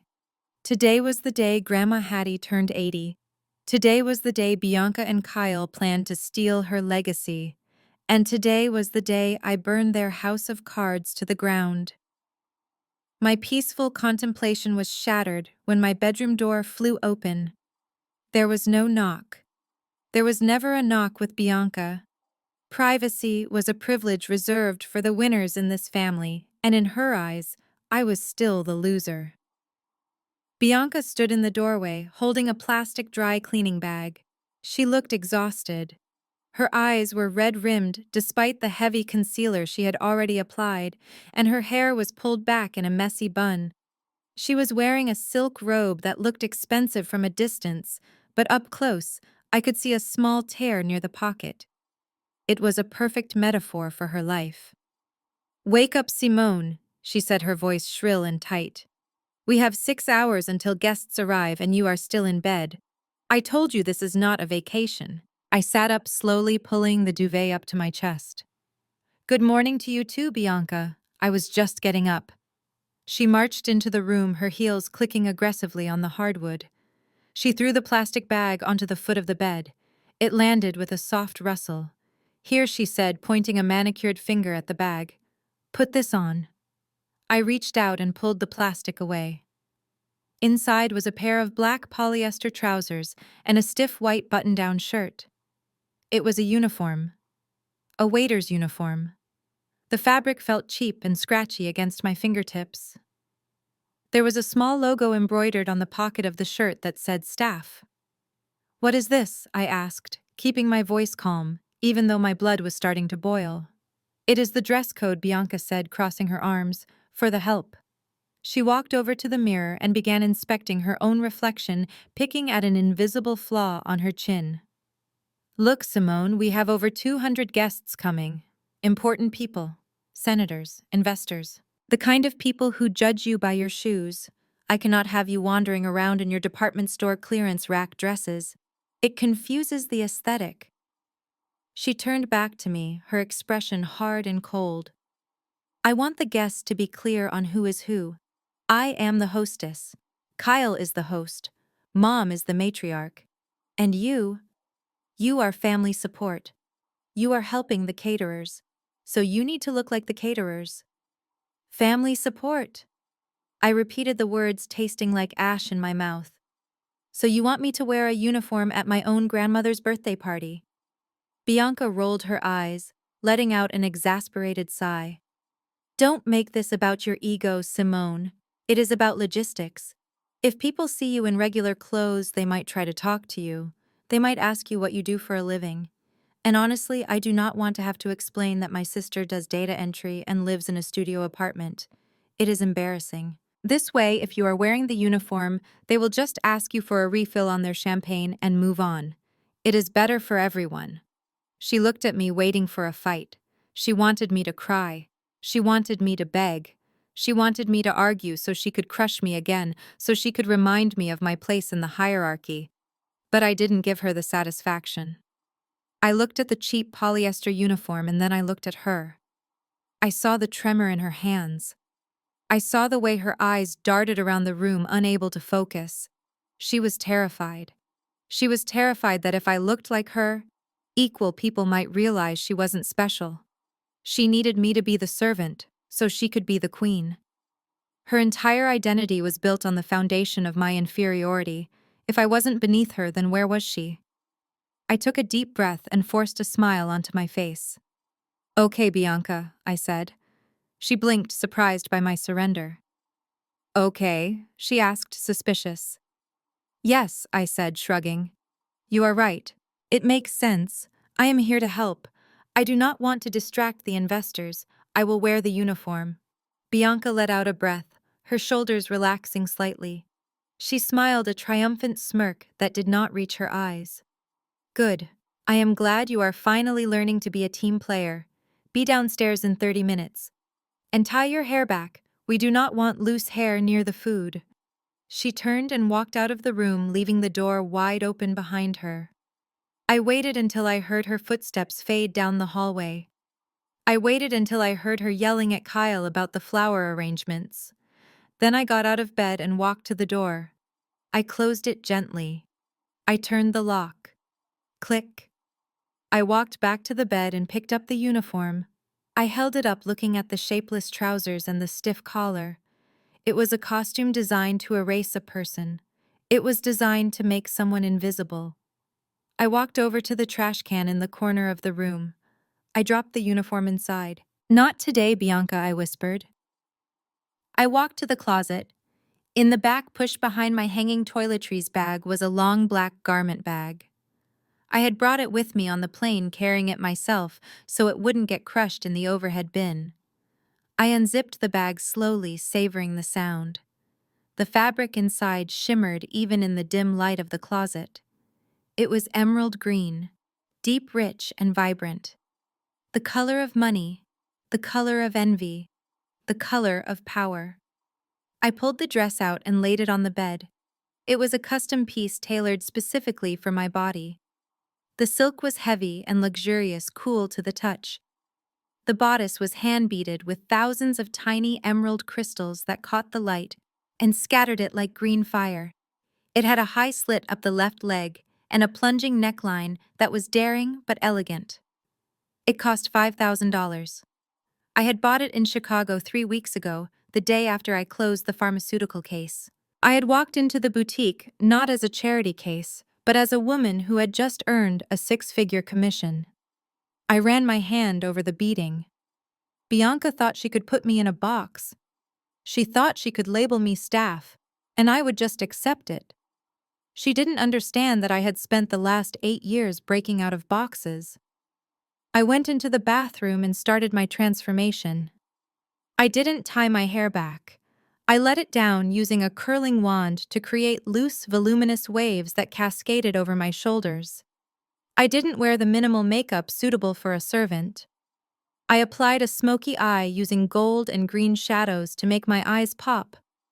I put on the deep crimson lipstick again, the shade called Vendetta. I put on my jewelry. Not the cheap costume jewelry my mother always criticized, but real gold. A delicate chain with a diamond pendant, stud earrings that sparkled with authentic clarity. Then I stepped into the dress. The silk slid over my skin like water. It fit perfectly, hugging every curve, emphasizing the strength I had built in my body over years of Pilates and discipline. I zipped it up, the sound finalizing my decision. I stepped into my heels, 4-inch stilettos with red soles. I walked out of the bathroom and stood in front of the full-length mirror in the bedroom. The woman staring back at me was not Simone, the charity case. She was not Simone, the divorced failure. She was not Simone, the data entry clerk. She was Simone Walker, the woman who hunted criminals for a living. The woman who could look at a spreadsheet and see a lie. The woman who held the future of this family in a leather satchel. I looked at the trash can where the uniform lay in a crumpled heap. Bianca wanted me to blend in. She wanted me to be part of the background scenery so she could shine in the foreground. She was so afraid of being overshadowed that she tried to dim my light before I even entered the room. But you cannot dim a fire with a polyester shirt. I checked the time. It was almost noon. The guests would be arriving soon. The investors, the senators, the old money families, they would all be downstairs expecting to see the Walker family dynasty on display. They were going to get a show, all right. I imagined Bianca's face when I walked down those stairs. I imagined the confusion, the anger, and then the fear. She would realize in that moment that she had lost control. She would realize that the sister she had bullied and belittled was gone, and in her place stood a stranger she didn't recognize. I picked up the leather satchel containing Grandma Hattie's will and the black binder of evidence. I held them like a clutch purse against my hip. I took one last look in the mirror. I straightened my spine, lifting my chin. Bianca said I was family support. She said I was there to help. Well, I am going to help. I am going to help Grandma take back her life. I am going to help the truth come to light. And I am going to help myself to a glass of that expensive champagne. Today, support will become main character. I unlocked the bedroom door and stepped out into the hallway. The house was loud with the noise of the party preparation, but as I walked toward the stairs, the sound of my heels on the floorboards echoed like a drumbeat of war. I was ready. The sound of a live jazz quartet floated up the staircase, a smooth, sophisticated rhythm that was meant to signal wealth and taste. I stood at the top of the landing, listening to the murmur of voices below. It was the specific hum of a high society gathering, the polite laughter, the clinking of crystal glasses, the low buzz of networking. To anyone else, it sounded like a party. To me, it sounded like a battlefield. I took a deep breath, filling my lungs with the cool air of the upper hallway one last time before descending into the humidity of my family's deception. I smoothed my hands over the emerald silk of my dress, feeling the cool bite of the crystals beneath my fingertips. This was not just a piece of clothing. It was a declaration of war. I took the first step. My heel struck the hardwood with a deliberate, audible click. Then the next, and the next. The staircase in my grandmother's house was designed for grand entrances. It curved elegantly down into the foyer, framing whoever was descending in a spotlight of natural illumination from the chandelier above. Usually, Bianca claimed this moment. She would make everyone wait until the room was full, and then she would glide down expecting applause. But today, the stage was mine. I reached the curve of the stairs where the view of the foyer opened up. The space was packed. There were men in bespoke tuxedos and women in designer gowns holding flutes of champagne that my sister could not afford. I saw the investors Bianca was desperate to impress. I saw the local politicians Kyle was trying to bribe with donations he didn't have. And then they saw me. It started as a ripple. The guests nearest the stairs looked up, drawn by the movement and the flash of green against the white walls. Their conversations trailed off. They nudged their neighbors, heads turned, eyes widened. The silence spread through the room like a wave moving from the foyer into the living room, until the only sound left was the jazz band playing in the corner and the rhythmic click of my heels. I kept my chin high, my expression serene and unbreathable. I did not look at the guests. I looked through them, focusing on a point on the far wall. I felt their gazes sliding over the silk, assessing the fit, estimating the cost, realizing that this was not the attire of a poor relation. At the bottom of the stairs, standing near the entrance to the ballroom, were the three gatekeepers of my misery: Kyle, Bianca, and my mother, Patricia. They were huddled together in a tight circle, probably congratulating themselves on the turnout. Bianca was the first to notice the change in the room's atmosphere. She turned her head, following the gaze of the crowd. When her eyes landed on me, her mouth actually fell open. The glass of champagne in her hand tilted dangerously. She looked at the emerald dress hugging my curves, the diamond pendant resting against my collarbone, and the cascading waves of my hair. For a second, she didn't even recognize me. She looked at me with the envy one reserves for a stranger who has everything you want. Then recognition hit. And with it came a contortion of rage so violent it ruined her carefully applied contouring. She grabbed Kyle's arm, digging her nails into his tuxedo jacket. Kyle spun around, his eyes bugged out. He looked like a fish that had been slapped onto a dock, gasping for air. I reached the bottom step. I paused, one hand resting lightly on the banister, posing for a picture that no one was taking but everyone was seeing. "Hello, everyone," I said, my voice projecting clearly over the stunned silence. The spell broke. Kyle surged forward, moving with a speed I didn't know he possessed. He closed the distance between us in 3 strides, placing his body between me and the main room, trying to block me from view like a human shield. "What the hell are you doing?" he hissed, his face inches from mine. His breath smelled of expensive scotch and fear. I smiled at him, a cool, detached smile. "I am joining the party, Kyle. Is that not what guests do?" "You are not a guest," he spat, veins bulging in his neck. "You are staff. We told you to wear the uniform. We told you to stay in the kitchen. Look at you. You look ridiculous. You are making a spectacle of yourself." "I think I look appropriate for the occasion," I countered, glancing over his shoulder at the staring crowd. "Black tie optional, right?" I chose optional. "You are embarrassing Bianca," he whispered furiously. "You are trying to upstage her on her big night. Go upstairs right now. Take that thing off. Put on the uniform or get out." "I mean it, Simone. I will have security drag you out." I laughed, soft and low. "Your security team is a group of college kids you hired for $15 an hour, Kyle." I don't think they are going to touch me. And if you touch me well, we both know I have a lawyer on speed dial. And unlike yours, mine actually passed the bar exam on the first try. Kyle's face turned a shade of purple that clashed horribly with his tie. He opened his mouth to scream, but before he could, my mother materialized at my elbow. Patricia Walker did not hiss. She did not whisper. She attacked. She grabbed my upper arm, her fingers digging into my flesh with a strength that was shocking. She squeezed hard enough to bruise, trying to physically steer me toward the service corridor. "You ungrateful little brat," she muttered through clenched teeth, smiling fake smiles at the guests as she tried to manhandle me. "How dare you?" She continued, her voice a low growl in my ear. "How dare you pull a stunt like this? We give you a plane ticket. We invite you into our home. And this is how you repay us, by trying to ruin everything." I planted my feet. I refuse to move. I am stronger than I look. Years of carrying the weight of their expectations had built a different kind of muscle. "Let go of me, mother," I said, my voice icy. "You will go to the kitchen immediately," she ordered, tightening her grip. "You will chop fruit, and you will refill glasses, and you will stay out of sight.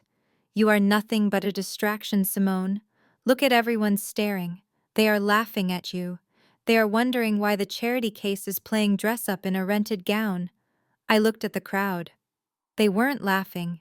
They were intrigued. They were whispering, but not the kind of whispers my mother imagined. "I am not going to the kitchen," I said, pulling my arm free from her grasp with a sharp jerk. "And this gown is not rented. I own it. Just like I own my life, something you seem to have forgotten." Bianca joined the fray, her eyes wet with angry tears. "You are ruining it," she whined, her voice pitching up. "You always do this. You have to make everything about you. Why cannot you just be supportive for once? Why cannot you just know your place?" "My place?" I asked, looking at the three of them. "And where is that Bianca? Beneath you, behind you, cleaning up your messes while you take the credit." "Yes," my mother snapped. "That is exactly where you belong. Because that is all you are good for. Now move, before I make a scene that you will regret for the rest of your miserable life." The tension in the small circle was electric. It was a standoff. They were banking on my old programming. They were banking on the Simone who wanted to please the Simone who was afraid of conflict. The Simone who would shrink away to keep the peace. But that Simone had stayed in Chicago. I was about to respond. I was about to unleash the first truth bomb of the evening. But suddenly a voice boomed from the crowd. A deep baritone voice that commanded authority. "Ms. Walker, is that you?" We all froze. Kyle looked around wildly. Bianca wiped her eyes. My mother smoothed her dress instantly, composing her face into a mask of gracious hospitality. A man stepped out of the crowd. He was tall, with silver hair and a bearing that screamed old money. He was wearing a tuxedo that fit him perfectly, and he walked with the easy confidence of a man who owned skyscrapers. I recognized him immediately. It was impossible not to. It was Mr. Marcus Sterling, the CEO of Sterling Global, one of the largest private equity firms in the country. And more importantly, he was a client of my firm in Chicago. I had worked on a minor audit for one of his subsidiaries last year, but I never expected him to remember me. He walked straight past Kyle, who was already reaching out a hand to introduce himself. He walked straight past Bianca, who had put on her best smile. He walked straight past my mother. He stopped in front of me. "Mr. Sterling," I said, extending my hand. My professional persona snapping into place instantly. "It is a surprise to see you here." He took my hand, shaking it firmly. "The surprise is mine, Simone," he said, smiling warmly. "I didn't know you had family in Atlanta. When I saw the name Walker on the invitation, I didn't make the connection. I assumed it was a common name. But then I saw you come down those stairs." He turned to the group of guests, who had gathered around, listening intently. "You know," he said, addressing the room but keeping his hand on my shoulder, "I have worked with a lot of financial minds in my career. But this woman right here is sharp as a tack. The way she handled that restructuring audit for us last quarter was nothing short of brilliant. He looked back at me, his eyes twinkling. I heard the rumors at the firm, Simone. They are saying you are on the short list for the CFO position at the new division. Is it true? Because if it is, I might have to double my investment just to keep you on my accounts. The silence that followed was different from the silence before. This was not the silence of shock. It was the silence of a paradigm shift. I looked at my family. Bianca's mouth was open again, but this time no sound came out. She looked like she had been struck by lightning. CFO.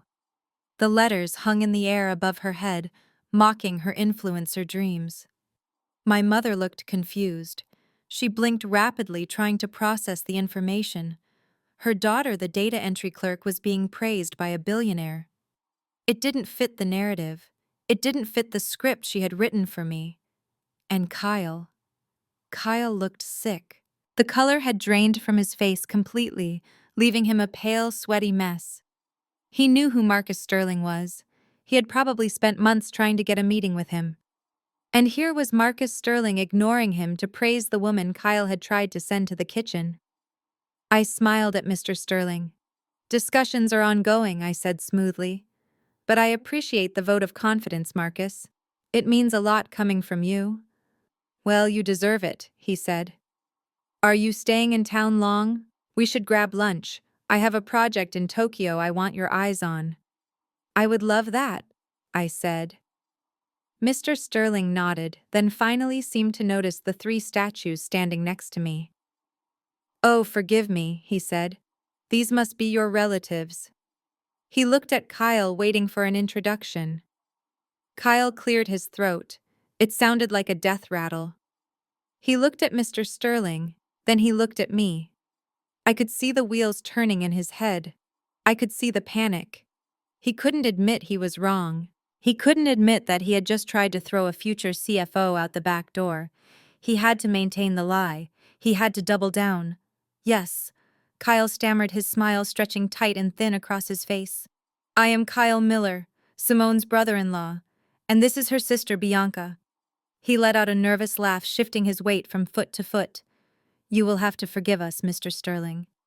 I think there has been a bit of a misunderstanding. You might have Simone confused with someone else.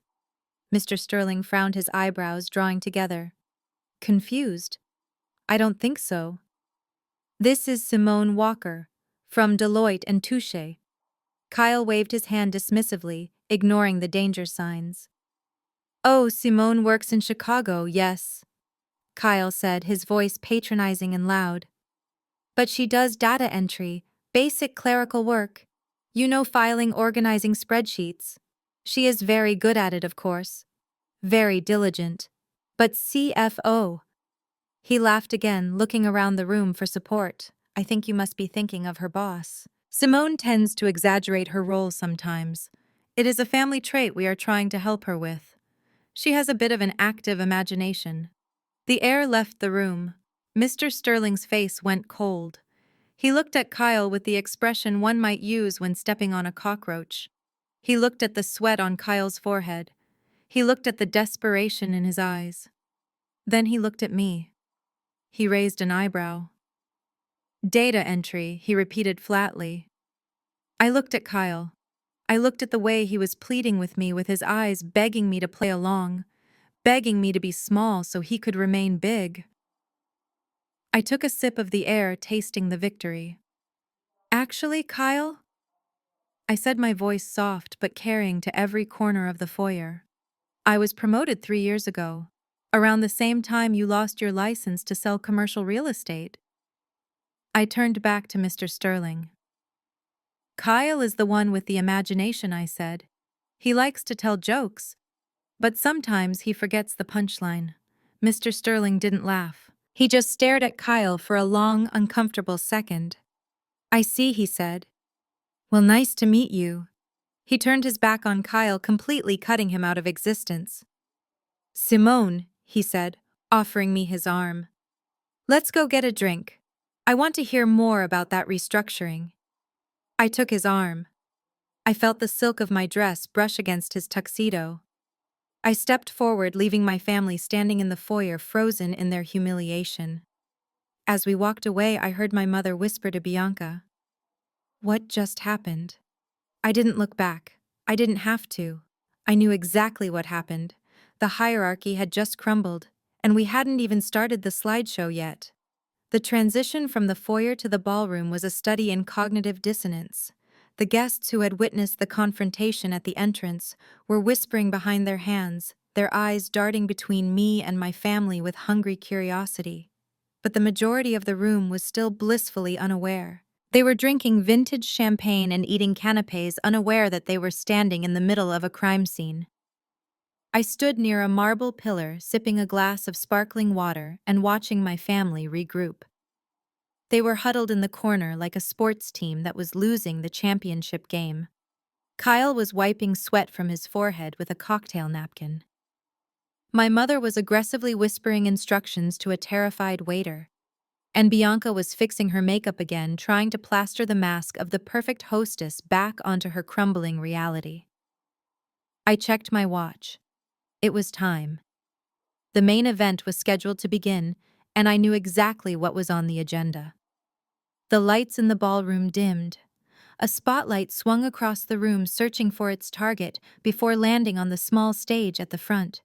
The jazz band faded out, replaced by a pre-recorded orchestral swell that sounded inspirational but slightly cheap. Bianca stepped into the light. She had recovered her composure, at least superficially. She held a microphone in one hand, and her other hand rested theatrically over her heart. She looked out at the sea of faces blinking against the glare. "Welcome, everyone," she said, her voice trembling with a manufactured emotion that I recognized immediately. "It is so beautiful to see you all here to celebrate the matriarch of our family, my grandmother, Hattie Walker." There was polite applause. I did not clap. I watched. Bianca waited for the applause to die down. She looked down at the floor, as if overcome with love, and then looked back up, smiling brave through the tears. "Grandma has always been our rock," she continued. "She built this legacy from nothing. She took care of us when we were small. But as we all know, time is a thief, and lately we have seen our strong rock begin to weather." A murmur of sympathy went through the crowd. It was disgusting. She was eulogizing a woman who was sitting 10 feet away, fully conscious, and probably smarter than everyone in the room combined. "It has been hard for the family," Bianca went on, her voice dropping to a whisper. "To watch her struggle. To watch her forget names. To watch the confusion cloud those beautiful eyes. It is a heavy burden, but one we carry with love." I gripped my glass tighter. The narrative was being spun in real time. She was painting Grandma as an invalid, a husk of a person who needed protection. And of course, who better to protect her than the granddaughter who owed American Express $45,000. That is why Bianca said, her voice strengthening, finding a new resolve. "Tonight is not just a birthday party. It is a transition, a passing of the torch, because the greatest gift we can give Grandma Hattie is the gift of peace, the gift of rest. We want her to enjoy her twilight years without the stress of managing estates and finances." She gestured to the side of the stage. "Please welcome our family attorney, Mr. Vance." A short man in an ill-fitting gray suit walked onto the stage. He was clutching a leather folder to his chest. He looked nervous. He should be. He wasn't the family attorney. He was a man Bianca had found who was willing to overlook ethics for a quick payout. I knew because I had looked him up too. He had 3 reprimands from the Bar Association for mishandling client funds. He fit right in with my family. And now Bianca announced, "Please help me welcome the birthday girl herself, my grandmother Hattie Walker." The double doors to the side of the stage opened. My mother Patricia pushed a wheelchair into the spotlight. Grandma Hattie sat in it, looking smaller than I had ever seen her. She was slumped to one side, a shawl draped over her shoulders. Her hands were shaking in her lap. The acting was impeccable. If I didn't know she had been drinking cognac and analyzing stock trends 12 hours ago, I would have believed it myself. The crowd applauded louder this time, rising to their feet out of respect. Grandma didn't look up. She stared at her knees, blinking rapidly. My mother wheeled her to the center of the stage next to Bianca and Mr. Vance. Kyle joined them, stepping up from the other side. They surrounded her. It looked like a loving family tableau, but from where I stood, it looked like a pack of hyenas circling a wounded gazelle. Bianca knelt down beside the wheelchair. The microphone picked up the sound of her dress rustling. "Grandma," she said loudly, speaking to her like she was a toddler. "Look at all the people who love you. We are all here for you." Grandma made a small, incoherent sound. She patted Bianca's hand weakly. "We want to help you," Grandma Bianca said. "Remember what we talked about. Mr. Vance has the papers. The papers that say you don't have to worry anymore. You just have to make your mark, and we will take care of everything. We will take care of the house, the money, all of it." Mr. Vance stepped forward, opening the leather folder. He placed it on a small table that had been set up next to the wheelchair. The document was thick, bound in blue paper. The power of attorney. Total control. Irrevocable. Kyle produced a pen. It was a gold fountain pen, flashy and pretentious. He uncapped it and held it out. "Here, Hattie," he said, his voice booming. "Just right here on the line." The room was silent. Everyone was watching this touching moment of family unity. My mother leaned in close to Grandma's ear. From the audience, it looked like a comforting embrace. But I was watching her lips. I was watching the tension in her jaw. "Sign it," she whispered. I could read the lips perfectly. "Sign it, or we are putting you in the home tomorrow morning. Do not embarrass us, Hattie." Grandma's hand trembled violently. She reached for the pen, but her fingers couldn't seem to grasp it. It slipped from her hand and clattered onto the table. "Oh dear," Bianca said, letting out a nervous laugh. "She is having a bad day with her tremors." Kyle picked up the pen. He looked sweaty. He looked desperate. "It is okay," he said. "She doesn't have to sign. A fingerprint is legal in Georgia for an incapacitated signer. Mr. Vance, do you have the ink pad?" The lawyer nodded, pulling a small black ink pad from his pocket. This was it. This was the bottom of the barrel. They were going to physically force an 80-year-old woman to press her thumb onto a document transferring millions of dollars of assets into their bankrupt hands. And they were doing it in front of 200 witnesses who thought it was an act of mercy. My mother grabbed Grandma's left hand. She held the wrist firmly. "Just one press, Mom," she said, her voice tight. "Just relax your hand." She began to pull Grandma's thumb toward the ink pad. Grandma pulled back feebly, but my mother was stronger. The thumb hovered inches above the black ink. I pushed off from the pillar. I didn't run. I didn't shout. I walked. I walked with the same rhythm I had used on the stairs. The sound of my heels cutting through the silence of the ballroom. Click, click, click. The crowd parted for me. The green dress was a beacon. I reached the edge of the stage. Kyle saw me first. His eyes widened in panic. He tried to step in front of the table to block my view, but I was already moving up the stairs. "Wait," I said. My voice was not loud, but it was projected perfectly. It was the voice I used in boardrooms when I caught a CEO lying about his revenue. It was a voice that demanded to be heard. My mother froze. Grandma's thumb was hovering an inch from the ink. Bianca stood up, the microphone still in her hand. "Simone," she hissed, covering the mic with her hand. "What are you doing? Get down from here." I walked past her. I walked straight to the table. I looked down at the document. I looked at the lawyer, Mr. Vance, who was suddenly finding his shoes very interesting. I reached out and gently took the ink pad from the lawyer's hand. I snapped the lid shut. "I think we are rushing things," I said, turning to face the crowd. Bianca tried to grab my arm, but I stepped out of reach. "We cannot let Grandma sign away her life without a proper tribute, can we?" I asked the audience, smiling brilliantly. The crowd murmured in agreement. They loved a tribute. I turned to Bianca. "You prepared a video, didn't you, Bianca? A celebration of memories. A slideshow of the family." Bianca blinked, confused. Yes, but we were going to show that after the signing, while we cut the cake. No, I said, shaking my head. I think we should watch it now. I looked at Grandma Hattie. She was still slumped in her chair, but beneath the shawl I saw her finger twitch. A signal. I think Grandma needs a moment to rest her hand, I continued. And honestly, looking at this crowd, I think everyone needs a reminder of exactly what this family stands for, what values we hold dear, what kind of people we really are. I grabbed the microphone from Bianca's hand. It was a smooth move, practiced and quick. She didn't even have time to resist. Kyle stepped forward, his face red. Simone, stop this, he whispered. We are on a schedule. The notary is waiting.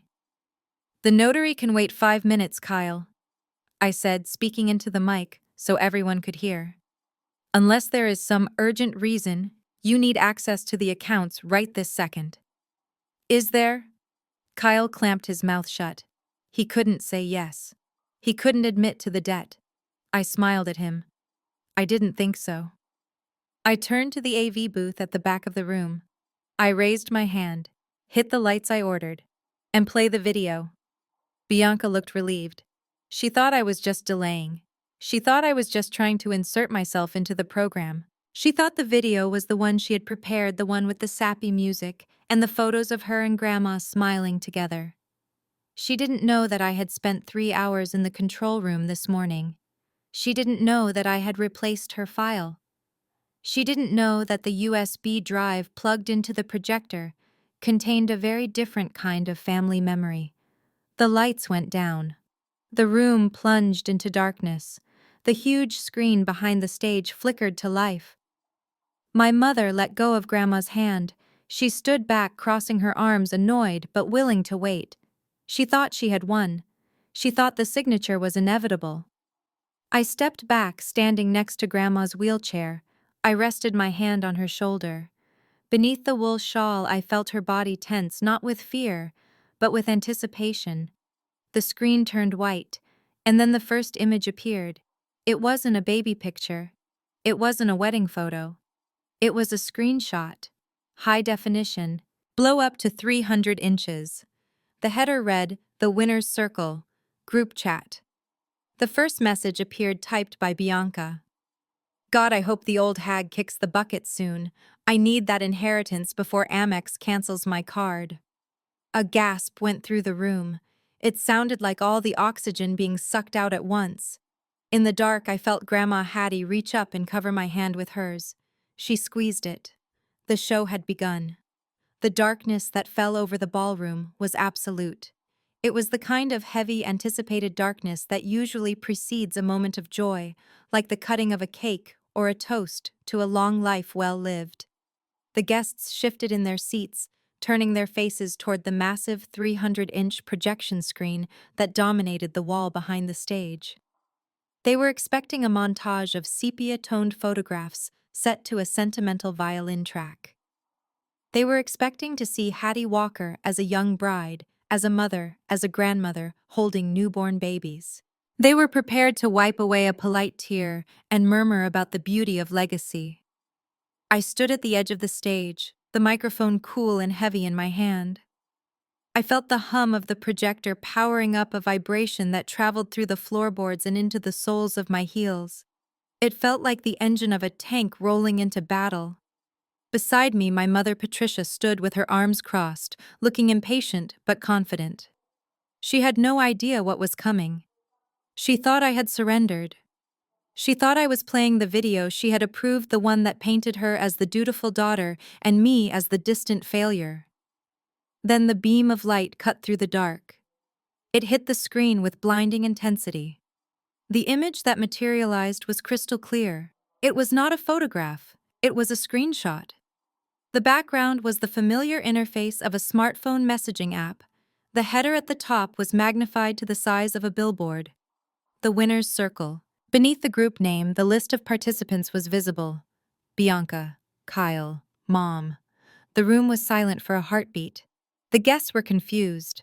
They squinted at the screen, trying to understand the artistic direction of this tribute. Was this a modern art piece? Was it a technical glitch? Then they started to read. The first message was from Bianca. It was dated 3 weeks ago, time-stamped at 2 in the morning. The text was blown up so large that even the guests in the back row could see the cruelty in high definition. I cannot do this anymore, Mom. The old hag is taking forever to die. She is just sitting there in that house wasting money on heating and electricity. Every day she breathes is another day I have to pretend to care about her stupid stories. Below it was a response from my mother, Patricia. Just be patient, sweetie. The doctors say her heart is weak. Stress helps. Just keep reminding her how confused she is. Make her doubt her own mind.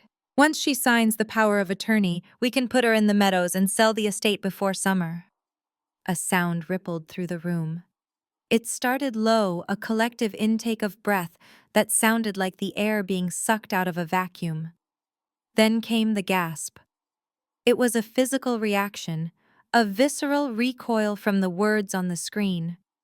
I looked at Bianca. In the dim light reflected from the screen, her face was a mask of horror. She wasn't looking at the audience. She was looking at the screen, reading her own words broadcast to the very people she tried so hard to impress. Her hand flew to her mouth, stifling a scream that never came. My mother was frozen.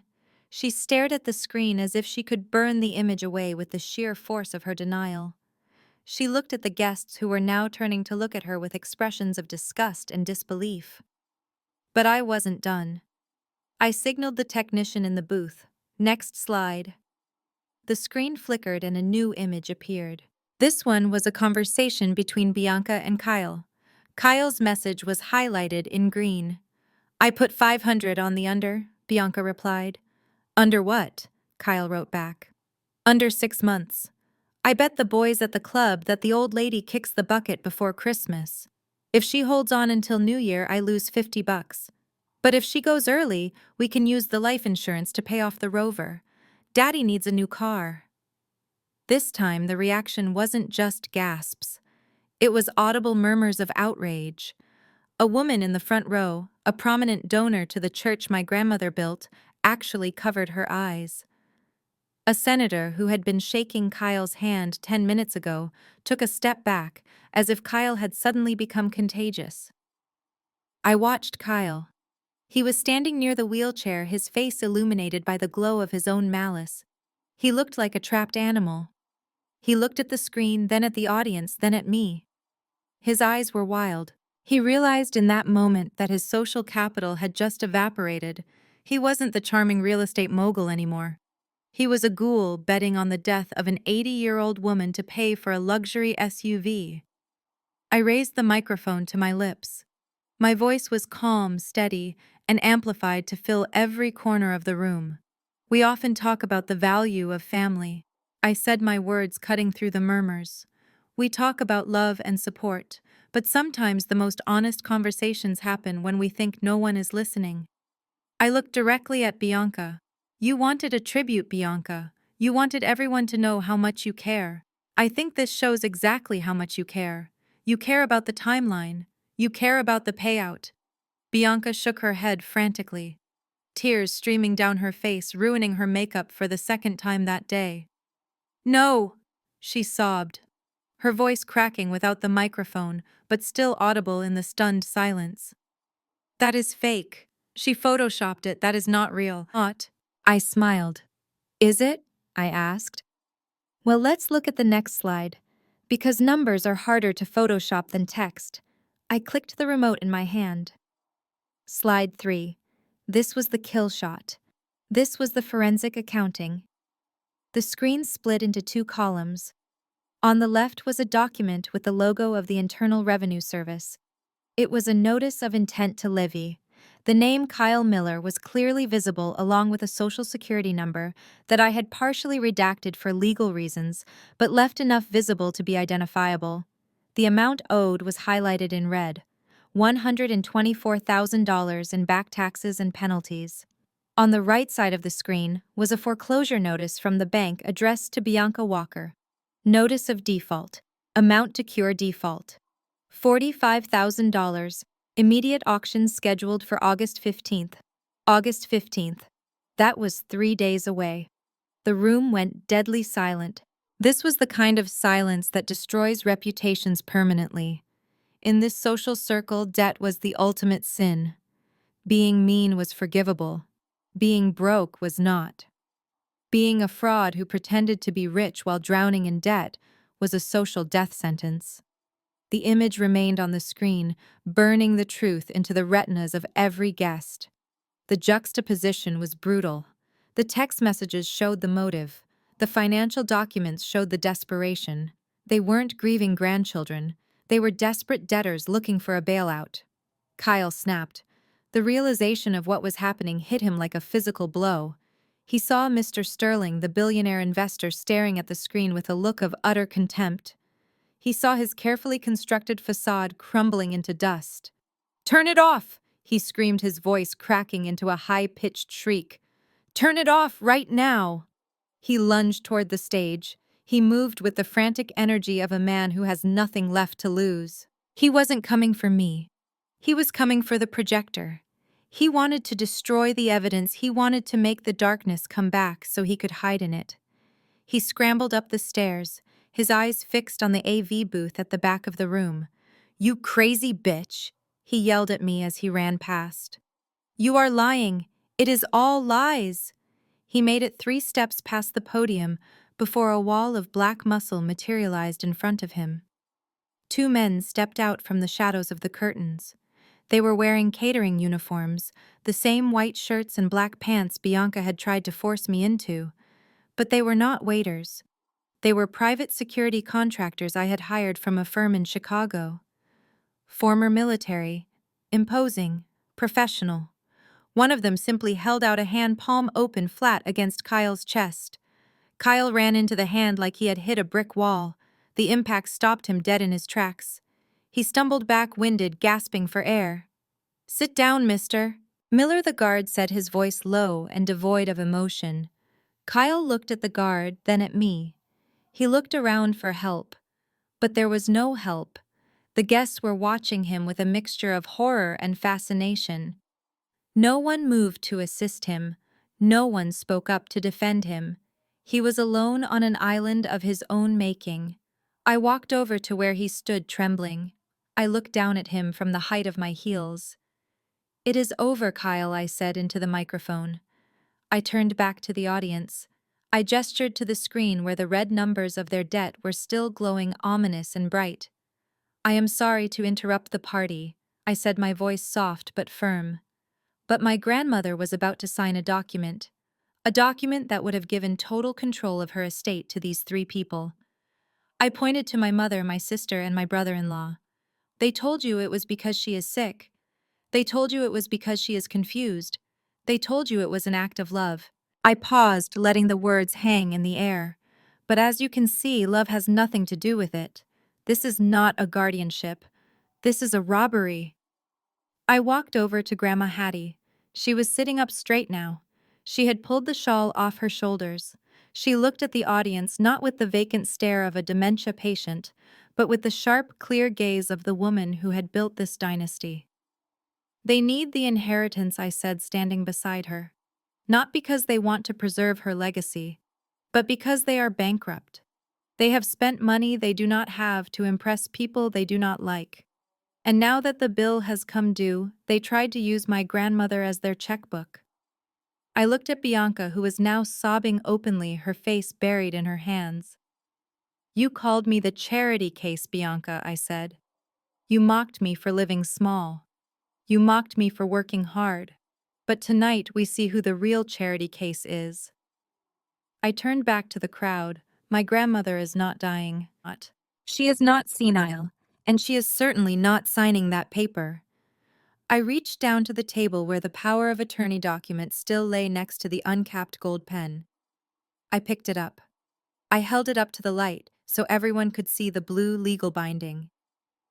Then, with a slow, deliberate motion, I ripped it in half. The sound of tearing paper was louder than a gunshot in the silent room. I ripped it again, and again, until it was nothing but confetti in my hands. I threw the pieces into the air. They fluttered down, settling on Kyle's shoulders. and around Bianca's feet like dirty snow. I looked at the lawyer, Mr. Vance. He was already backing away, trying to blend into the curtains. "I think your services are no longer required, Mr. Vance," I said. "But do not worry. I have already forwarded a copy of this presentation to the State Bar Association. I am sure they will be very interested in your involvement here tonight." Mr. Vance turned and ran, exiting through the side door without a word. I looked at my family one last time. They were broken, exposed. The truth had stripped them naked in front of the world they worshipped. I handed the microphone to Grandma Hattie. She took it.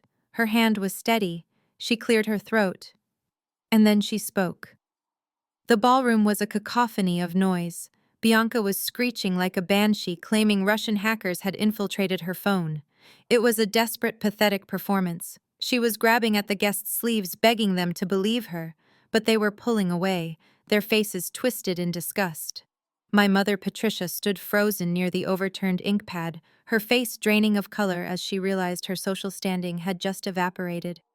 And Kyle was slumped in a chair guarded by the security team, looking like a man awaiting execution. I stood next to the wheelchair, holding the microphone. I felt the energy shift beside me. It wasn't a subtle shift. It was tectonic. Grandma Hattie, who had spent the last 2 hours slumped over and shaking, suddenly placed her hands on the armrests of the wheelchair. Her grip was firm. Her knuckles were not white with age, they were white with determination. She pushed herself up. A gasp went through the room that rivaled the reaction to the slideshow. The woman who supposedly needed round-the-clock care, the woman they claimed couldn't feed herself, stood up. She didn't wobble. She didn't reach for a cane. She stood at her full height, which was 5 feet 8 inches of pure steel spine. She smoothed down her skirt with a dignity that silenced the room instantly. She reached out and took the microphone from my hand. Her eyes locked onto Bianca, who was still sobbing about the hack. "Shut your mouth, Bianca." The voice was not the quavering whisper of an invalid. It was the boom of thunder. It was the voice that had commanded boardrooms and raised 3 generations. It resonated off the crystal chandeliers and seemed to shake the very foundations of the house. Bianca froze mid-sob. Her mouth hung open. She looked at the grandmother she had mocked, the grandmother she had bet against, and for the first time in her life, she saw the predator behind the prey. "I am old," Hattie said, her voice slicing through the silence. "But I am not blind. And I am certainly not deaf." She stepped forward, walking across the stage without a limp. She looked down at her family lined up like criminals. "Do you think I didn't hear you whispering in the hallways?" she asked. "Do you think I didn't see the brochures for the nursing homes you left on my nightstand? Do you think I didn't notice when my jewelry went missing piece by piece?" My mother, Patricia, stepped forward, her hands shaking. "Mom," she stammered. "Mom, please, you are confused. Simone has put things in your head. This is all a misunderstanding." Hattie laughed. It was a cold, sharp sound. "A misunderstanding," she repeated. "Was it a misunderstanding when you told the doctors to up my sedative dosage so I would sleep more? Was it a misunderstanding when you told my friends I was too sick for visitors because you didn't want them to see I was fine?" She turned to the screen where the text messages were still glowing. "You called me an old hag," she said, reading Bianca's words. "You said I was wasting money on heat. You bet on the date of my death like it was a horse race." She looked at Kyle. "You wanted to use my life insurance to buy a Range Rover. Well, I have bad news for you, Kyle. I plan on living a very long time, and I plan on driving my own car." Kyle shrank back into his chair, unable to meet her gaze. Hattie reached into the pocket of her dress. She pulled out the leather-bound document I had given her the night before. The living will. The real one. She held it up. "You wanted me to sign a paper tonight," she said. "You wanted me to sign away my power." "Well, I did sign something today, but it wasn't what you wrote." She opened the document. "This is my new living trust," she announced, addressing the guests who were watching with rapt attention. "It was drafted by my attorney Arthur Jenkins, not the crook you hired, and it was signed this morning in the presence of a notary who isn't on your payroll."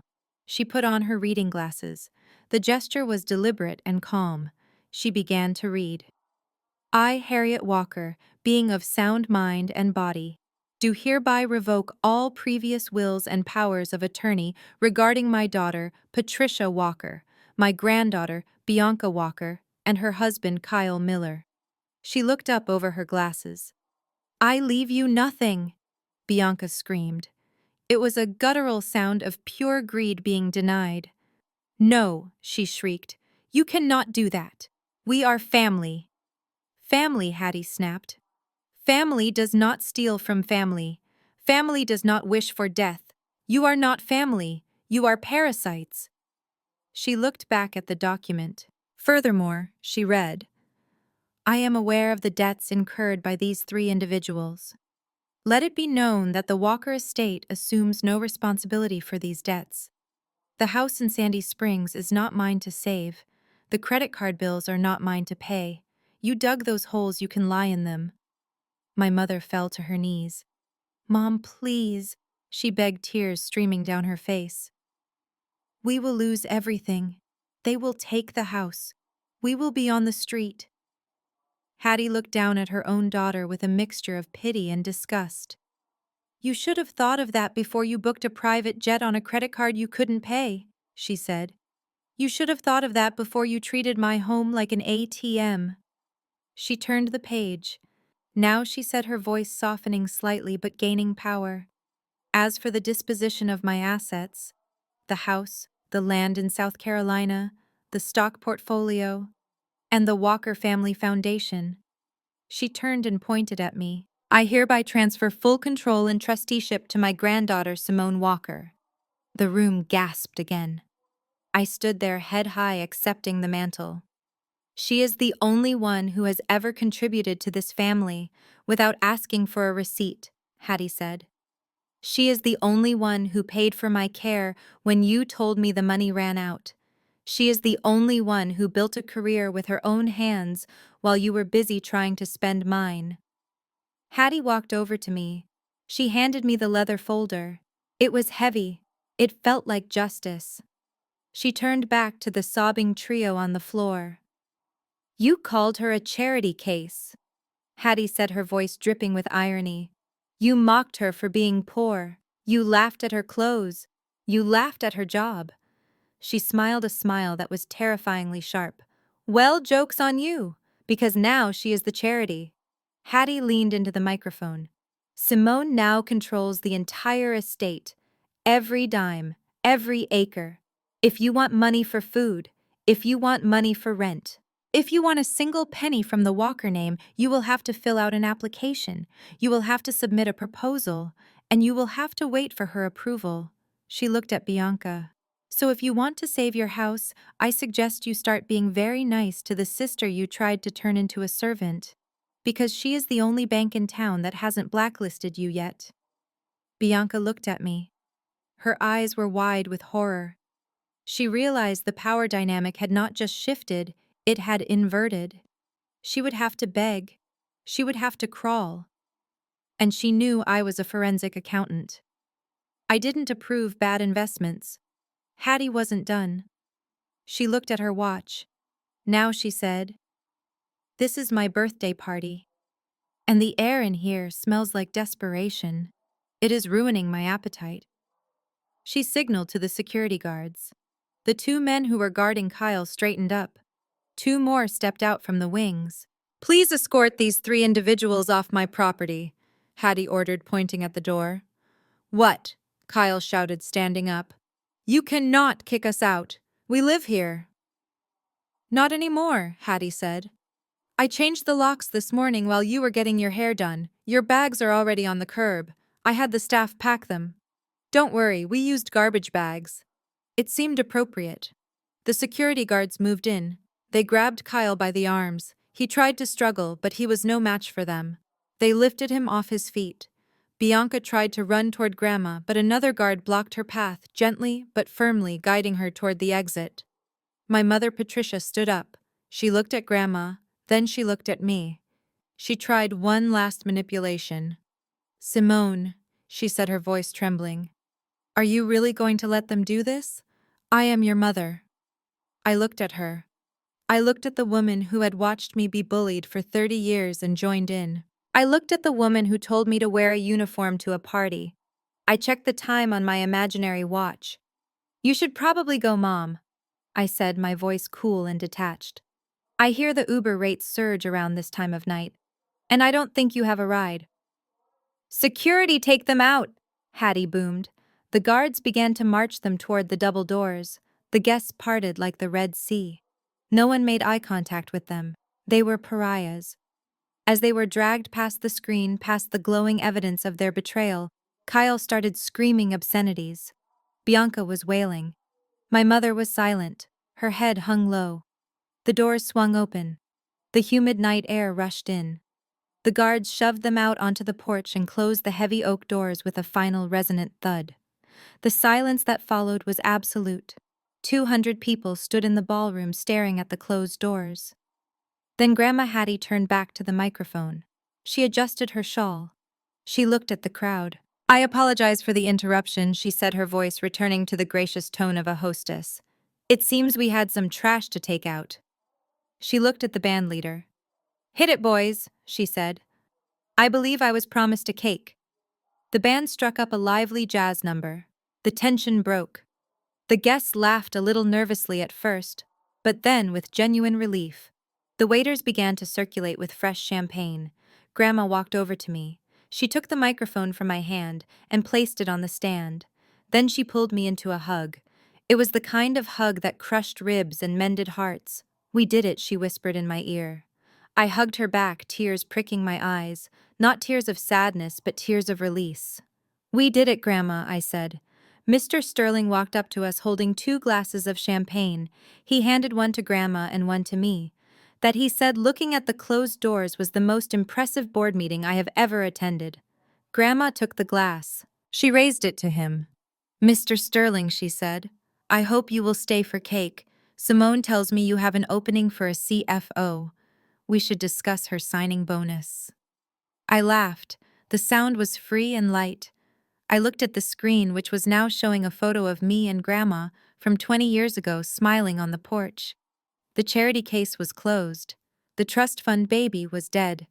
And Simone Walker, the CEO of her own destiny, had just taken charge. I took a sip of champagne. It tasted like victory. But the best part wasn't the money. It wasn't the house. It was the silence. The beautiful, peaceful silence of a life without them. And as the band played on, I knew that the real party had just begun. The last guest had departed, leaving only the faint scent of expensive perfume and the lingering echo of jazz music in the foyer. The house, which had always felt like a museum of pretension, suddenly felt different. It felt lighter, as if the very walls had exhaled a breath they had been holding for decades. The security team had finished their sweep, confirming that my mother, sister, and brother-in-law were off the premises. Mr. Sterling had shaken my hand one last time, promising to have the contract for the CFO position on my desk by Monday morning before stepping into his waiting limousine. I stood in the center of the ballroom, looking at the empty champagne flutes and the crumbled remains of the power of attorney document on the floor. It was over. The war was won. But there was one final piece of business to attend to, one final cord to cut. I walked out the front door, the cool night air hitting my skin.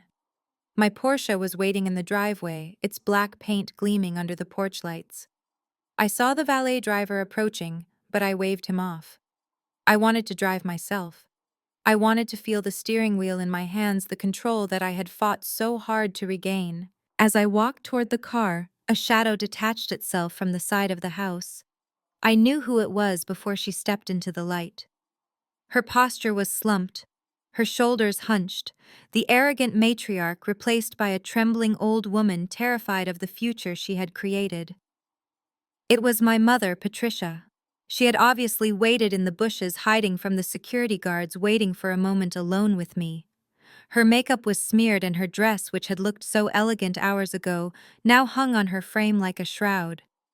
She looked at me with eyes that were red and swollen, but behind the tears I could still see the calculation. She was already rewriting the narrative in her head, looking for the angle, looking for the lever she could pull to open my wallet. Simone. She choked out, stepping into my path. I stopped. I did not step back. I did not cross my arms. I simply stood there, holding my clutch purse, and looked at her. Mom, I said, my voice flat. You are trespassing. Grandma Hattie was very clear. I know, she sobbed, wringing her hands together, but I had to talk to you. I had to explain. You have to understand, Simone. It wasn't me. It was never me. She took a step closer, her voice dropping to a conspiratorial whisper, the same tone she used to use when gossiping about neighbors. It was Kyle. He is a monster, Simone. He manipulated us. He manipulated Bianca. He told us he had money. He told us the investments were sound. We were victims too. He threatened us. He said if we didn't help him get the inheritance, he would ruin the family name. I watched her performance with a detached fascination. It was masterful. Within an hour of being exposed, she had already cast herself as the victim and Kyle as the sole villain. She was ready to throw him under the bus, back up over him, and drive off if it meant saving her own skin. And Bianca, I asked quietly. Was she a victim when she called Grandma an old hag in the group chat? My mother flinched but recovered quickly. She was stressed, Simone. Kyle put so much pressure on her. You know how easily influenced your sister is. She is not strong like you. She is weak.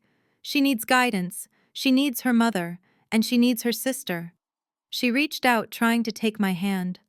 I let her touch me for a second, feeling the cold, clammy sweat on her palm before I pulled my hand away. We can fix this, Simone, she pleaded. Now that you are in charge, you can make things right. You can pay off the debts. We can kick Kyle out. It can be just us, the Walker women, like it used to be. I can help you manage the estate. I know the social circle. I know the protocols. You need me. I looked at her at the desperation etching lines into her face. She didn't want me. She wanted the access I now had. She wanted the proximity to the money. She was like a vine looking for a new trellis to strangle. I reached into my bag. My mother's eyes lit up. She stopped crying instantly. She thought I was reaching for a checkbook. She thought I was reaching for cash. She thought the old Simone, the one who craved her approval, the one who bought her love with designer bags, was back. I pulled out a thick cream-colored envelope. It was heavy. Here, I said, handing it to her.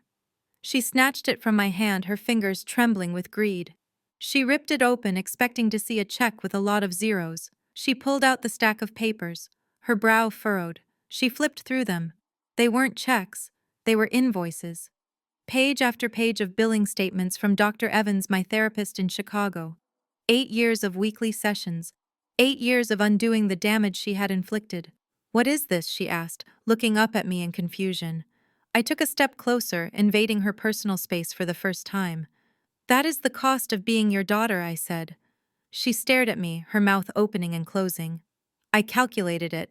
I continued, my voice calm and analytical.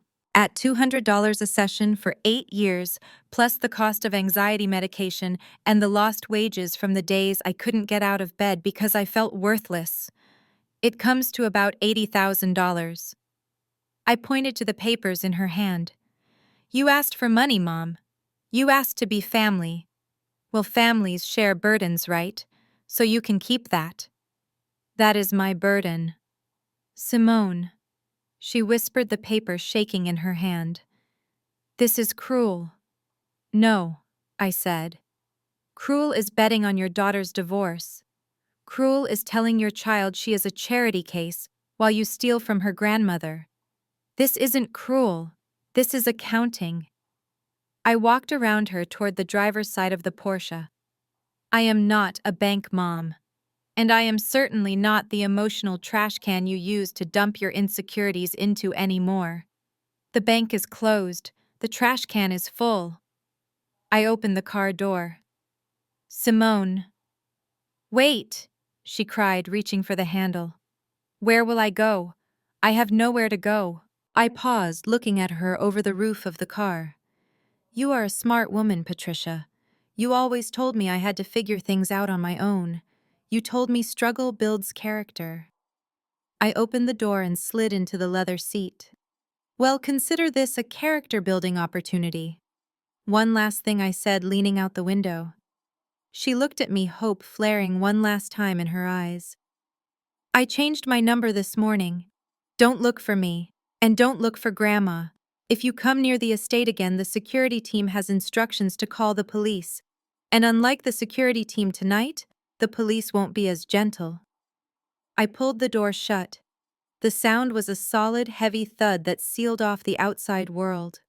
I saw my mother standing in the driveway, clutching the invoices to her chest, looking small and defeated in the red glow of my taillights. I didn't feel sad. I didn't feel guilty. I felt weightless. I turned the key. The engine roared to life, a deep, guttural growl of power. I looked over at the passenger seat. Grandma Hattie was sitting there. She had ditched the shawl. She was wearing her party dress, and on her head sat a glittering tiara that she must have pulled from her purse. She looked like a runaway queen. She looked at me and grinned. "Did you give her the bill?" she asked. I nodded, putting the car into gear. "Every cent." Good Grandma said, adjusting her tiara. She never did understand the value of $1 or a daughter. We rolled down the long driveway, the gravel crunching beneath the tires. I didn't look in the rearview mirror. I kept my eyes forward on the road ahead, on the life that was waiting for us. We passed the gate where the security guard gave us a sharp salute. We turned onto the main road, leaving the estate behind, leaving the toxicity and the lies in the dust. "Where to, Grandma?"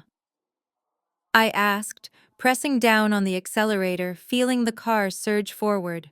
Grandma looked at the digital clock on the dashboard. It read 11:45 p.m. "Well," she said, tapping her chin thoughtfully, "we have celebrated.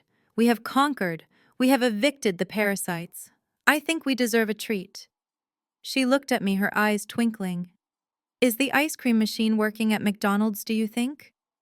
I laughed. "For you, Grandma, I will make it work."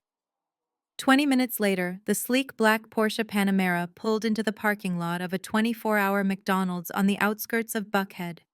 It looked ridiculous parked next to the beat-up sedans and delivery trucks.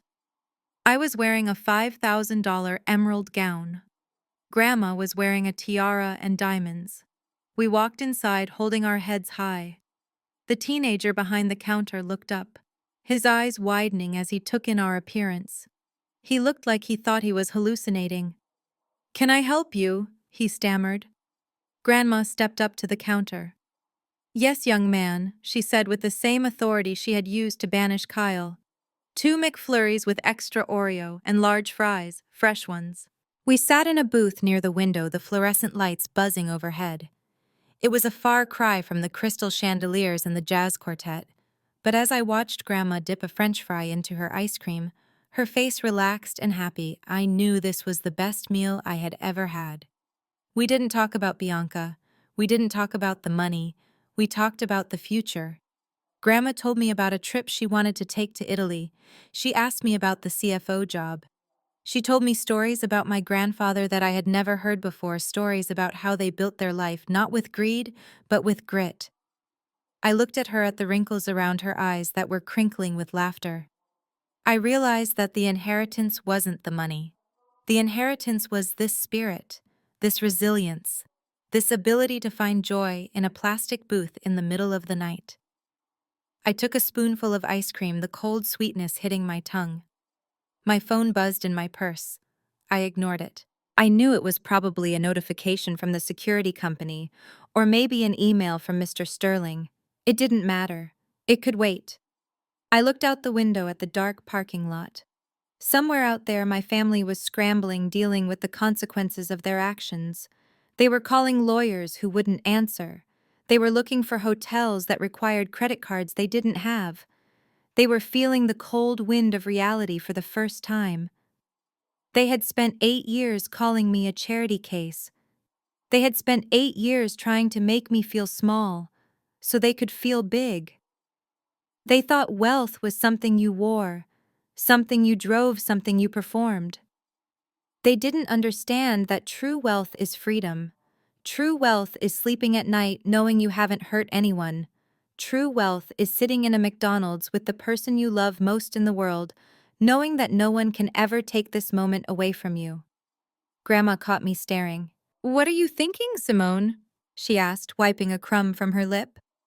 I smiled, reaching across the table to squeeze her hand. "I am thinking that I love this family," I said. "The real one. Us." Grandma squeezed back. "Us against the world, kid," she said, raising her plastic spoon in a toast. "Us against the world," I repeated, tapping my spoon against hers. As we sat there, two queens in a fast food kingdom, I realized that the revenge was complete. But the sweetness didn't come from their downfall. It came from my rise. Hattie and I finished our ice cream, got back in the Porsche, and drove into the night. We didn't know exactly where we were going next, but we knew who was driving. And for the first time in a long time, the road ahead was wide open. They lost everything because they grasped for what wasn't theirs. I gained everything because I was willing to let go of what hurt me. The sweetest revenge isn't seeing them suffer. It is seeing myself happy without them. It is realizing that I never needed their table. I just needed to build my own. And looking at Grandma Hattie laughing in the passenger seat with the wind in her hair, I knew one thing for sure. This table was full. And we were just getting started. This story taught me that true wealth isn't measured by the balance in your bank account, but by the boundaries you set to protect your peace. My family spent years trying to define my worth based on their own insecurities, calling me a charity case to mask their moral bankruptcy. But I learned that you cannot heal in the same environment that broke you. The most powerful move you can make is not to fight for a seat at a toxic table, but to build your own. Walking away wasn't an act of cruelty, it was an act of survival. If you have ever had to choose your dignity over your family, hit that like button and subscribe. Share your story in the comments below. I want to know how you found your freedom.